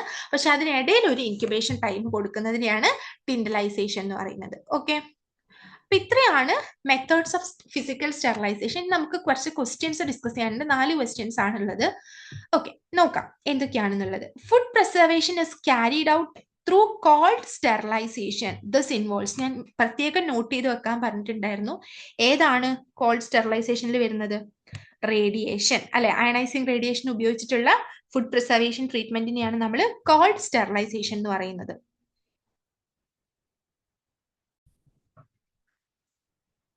അപ്പൊ റേഡിയേഷനെയാണ് കോൾഡ് സ്റ്റെറിലൈസേഷൻ എന്ന് പറയുന്നത്. കാരണം മെയിൻലി അയണൈസിങ് റേഡിയേഷൻ, കാരണം ആ ഒരു റേഡിയേഷൻ കൊടുക്കുന്ന സമയത്ത് ആക്ച്വലി അവിടെ അധികം ഹീറ്റ് പ്രൊട്ടക്ഷൻ ഇല്ല. So it is known as a cold sterilisation method. അടുത്ത question, pasteurisation is the process of heating milk above 500 degrees Celsius, above 1000 degrees Celsius, above boiling point or below boiling point. നമ്മൾ already pasteurisation പറഞ്ഞിട്ടുണ്ടായിരുന്നു. എപ്പോഴും boiling പോയിന്റിന്റെ below ഉള്ളൊരു ടെമ്പറേച്ചറിലായിരിക്കും നമ്മൾ heat ചെയ്യുന്നുണ്ടാവുക. So the right answer is below boiling point. Okay, അടുത്തതായിട്ടുള്ളതാണ്, name the equipment used for the sterilisation of media after its preparation. നമ്മൾ മെയിൻലി ബാക്ടീരിയൽ കൾച്ചേഴ്സും മീഡിയ പ്രിപ്പറേഷനും ശേഷം സ്റ്റെറിലൈസ് മീൻസ് മീഡിയ പ്രിപ്പറേഷൻ കൾച്ചേഴ്സും അതേപോലെ തന്നെ കൾച്ചർ മീഡിയാസും സ്റ്റെറിലൈസ് ചെയ്യാൻ ഉപയോഗിക്കുന്നത് മെയിൻലി ഓട്ടോക്ലേവ്സ് ആണ് കേട്ടോ. ഇൻക്യുബേറ്റർ അല്ല. ലാമിനാർ എയർ ഫ്ലോ നമ്മൾ സെൽ കൾച്ചറിങ് ചെയ്യാൻ വേണ്ടിയിട്ടാണ്. ഇനോക്കുലേഷൻ മെയിൻലി ഫ്ലെയിമിംഗ് വെച്ചിട്ടാണ് ചെയ്യുക. ഓട്ടോക്ലേവ് ആണ് മെയിൻ ആയിട്ട് ചെയ്യുന്നത്. Then which of the following is achieved through pasteurization of milk? It kills all microorganism that is present in milk. എല്ലാ മൈക്രോ ഓർഗാനിസത്തിനെ കില്ല് ചെയ്യുന്നുണ്ടോ? ഇല്ല, നമ്മൾ ഓൾറെഡി പറഞ്ഞിട്ടുണ്ടായിരുന്നു. പാസ്ചറൈസേഷൻ എന്ന് പറഞ്ഞാൽ it is not complete sterilization. എല്ലാ ഓർഗാനിസത്തിനെ കില്ല് ചെയ്യുമ്പോഴാണ് നമ്മൾ കംപ്ലീറ്റ് സ്റ്റെറിലൈസേഷൻ ആവുക. അപ്പൊ കംപ്ലീറ്റ് സ്റ്റെറിലൈസേഷൻ അല്ല. സോ അതുകൊണ്ട് എല്ലാ മൈക്രോ ഓർഗാനിസത്തിനെയും കില്ല് ചെയ്യുന്നില്ല. മിൽക്കിനെ സ്റ്റെറിലൈസും ചെയ്യുന്നതല്ല. മിൽക്കിൽ ഉള്ള ഒരു ഇപ്പൊ ഒരു തൗസൻഡ്സ് ഓഫ് മൈക്രോബ്സ് ഉണ്ടെങ്കിൽ അതിലൊരു മെജോറിറ്റി കില്ല് ചെയ്ത് ഓൾമോസ്റ്റ് ഒരു 10 or 20 ലെഫ്റ്റ് ഓവർ ആയിട്ട് നിൽക്കുന്ന രീതിക്ക് ഉള്ളതിനെയാണ്. ബാക്ടീരിയൽ സ്പോർ ഒരിക്കലും അത് കില്ല് ചെയ്യുന്നില്ല. ദെൻ മൈക്രോബിയൽ പാത്തജൻസിനെയാണ് മെയിൻ ആയിട്ട് മിൽക്കിൽ നമ്മൾ കില്ല് ചെയ്യുന്നത്. സോ കംപ്ലീറ്റ് പാസ്ചറൈസേഷൻ എന്ന് പറഞ്ഞാൽ കംപ്ലീറ്റ് ആയിട്ടുള്ള സ്റ്റെറിലൈസേഷൻ അല്ല, അത് മൈക്രോബിയൽ പാത്തജൻസിനെ ജസ്റ്റ് കില്ല് ചെയ്യുന്നേ ഉള്ളൂ. ഓക്കെ, അപ്പോൾ എത്രയാണ് ക്വസ്റ്റ്യൻസ് ഉള്ളത്? സിമ്പിൾ ക്വസ്റ്റ്യൻസ് ആണ്, നമ്മൾ ഡിസ്കസ് ചെയ്തതിൽ നിന്ന് തന്നെയാണ് വന്നിട്ടുള്ളത്. അപ്പോൾ ഫിസിക്കൽ സ്റ്റെറിലൈസേഷനിൽ കുറേ പ്രോസസ്സുകൾ ഉണ്ട്. ഓരോന്നിൻ്റെ മെയിൻ പോയിന്റ്സ് നോട്ട് ചെയ്ത് വെച്ചിട്ട് പറഞ്ഞാൽ മതി. ഞാൻ പറയുമ്പം എക്സ്പ്ലെയിൻ ചെയ്ത് പോവാണ്, നിങ്ങൾ അതിൽ മെയിൻ പോയിന്റ്സ് നോട്ട് ചെയ്ത് വെച്ച് പഠിച്ചാൽ മതി. ഓക്കെ, അപ്പോൾ ഫസ്റ്റ് ടെമ്പറേച്ചേഴ്സ് ആണ്. അതിൽ നമ്മൾ ഹൈ ടെമ്പറേച്ചേഴ്സിൽ വരുന്നതാണ് ഡ്രൈ ഹീറ്റും അതേപോലെ തന്നെ മോയിസ്റ്റ് ഹീറ്റും. പിന്നെ വരുന്നതാണ് മോയിസ്റ്റ് ഹീറ്റിൽ വരുന്നതാണ് ഓട്ടോക്ലേവിങ്ങും. പിന്നെ പാസ്ചറൈസേഷൻ ആണ് അടുത്ത ടെക്നിക്ക്. അതിനുശേഷം നമ്മൾ ലോ ടെമ്പറേച്ചേഴ്സ് പറഞ്ഞു. ലോ ടെമ്പറേച്ചേഴ്സിൽ റെഫ്രിജറേഷനും ഫ്രീസിങ്ങും ആണ് വരുന്നത്. പിന്നെ ഡ്രൈയിങ്ങിൽ ഡെസിക്കേഷൻ എന്ന് പറയും, നമ്മൾ വാട്ടർ റിമൂവ് ചെയ്യുന്ന പ്രോസസ്സ്. അതിൽ മെയിൻലി നമുക്ക് ഡിസ്കസ് ചെയ്യാനുള്ള ലയോഫിലൈസേഷനെ കുറിച്ചിട്ടാണ്, അഥവാ ഫ്രീസ് ഡ്രൈയിങ്. പിന്നെ റേഡിയേഷൻസ് ആണ്. അതിൽ അയണൈസിങ് റേഡിയേഷൻസ് വരുന്നുണ്ട്, നോൺ അയണൈസിങ് റേഡിയേഷൻ വരുന്നുണ്ട്. നോൺ അയണൈസിങ് റേഡിയേഷൻസിൽ മെയിൻ ആയിട്ട് UV ലൈറ്റും മൈക്രോവേവ് റേഡിയേഷനും സ്ട്രോങ് വിസിബിൾ ലൈറ്റും. പിന്നെ വരുന്നത് സൗണ്ട് വേവ്സ് ആണ്, സോണിക് ആൻഡ് അൾട്രാസോണിക് വേവ്സ് എന്ന് പറയും. ദെൻ ഫിൽട്രേഷനിൽ HEPA ഫിൽറ്റേഴ്സ് ഇമ്പോർട്ടൻ്റ് ആണ്. ദെൻ ഹൈ പ്രഷർ ഉപയോഗിച്ചിട്ടുള്ള technique, then osmotic pressure and finally tyndallisation. Okay, അപ്പൊ അത്രയാണുള്ളത്. Okay, thank you.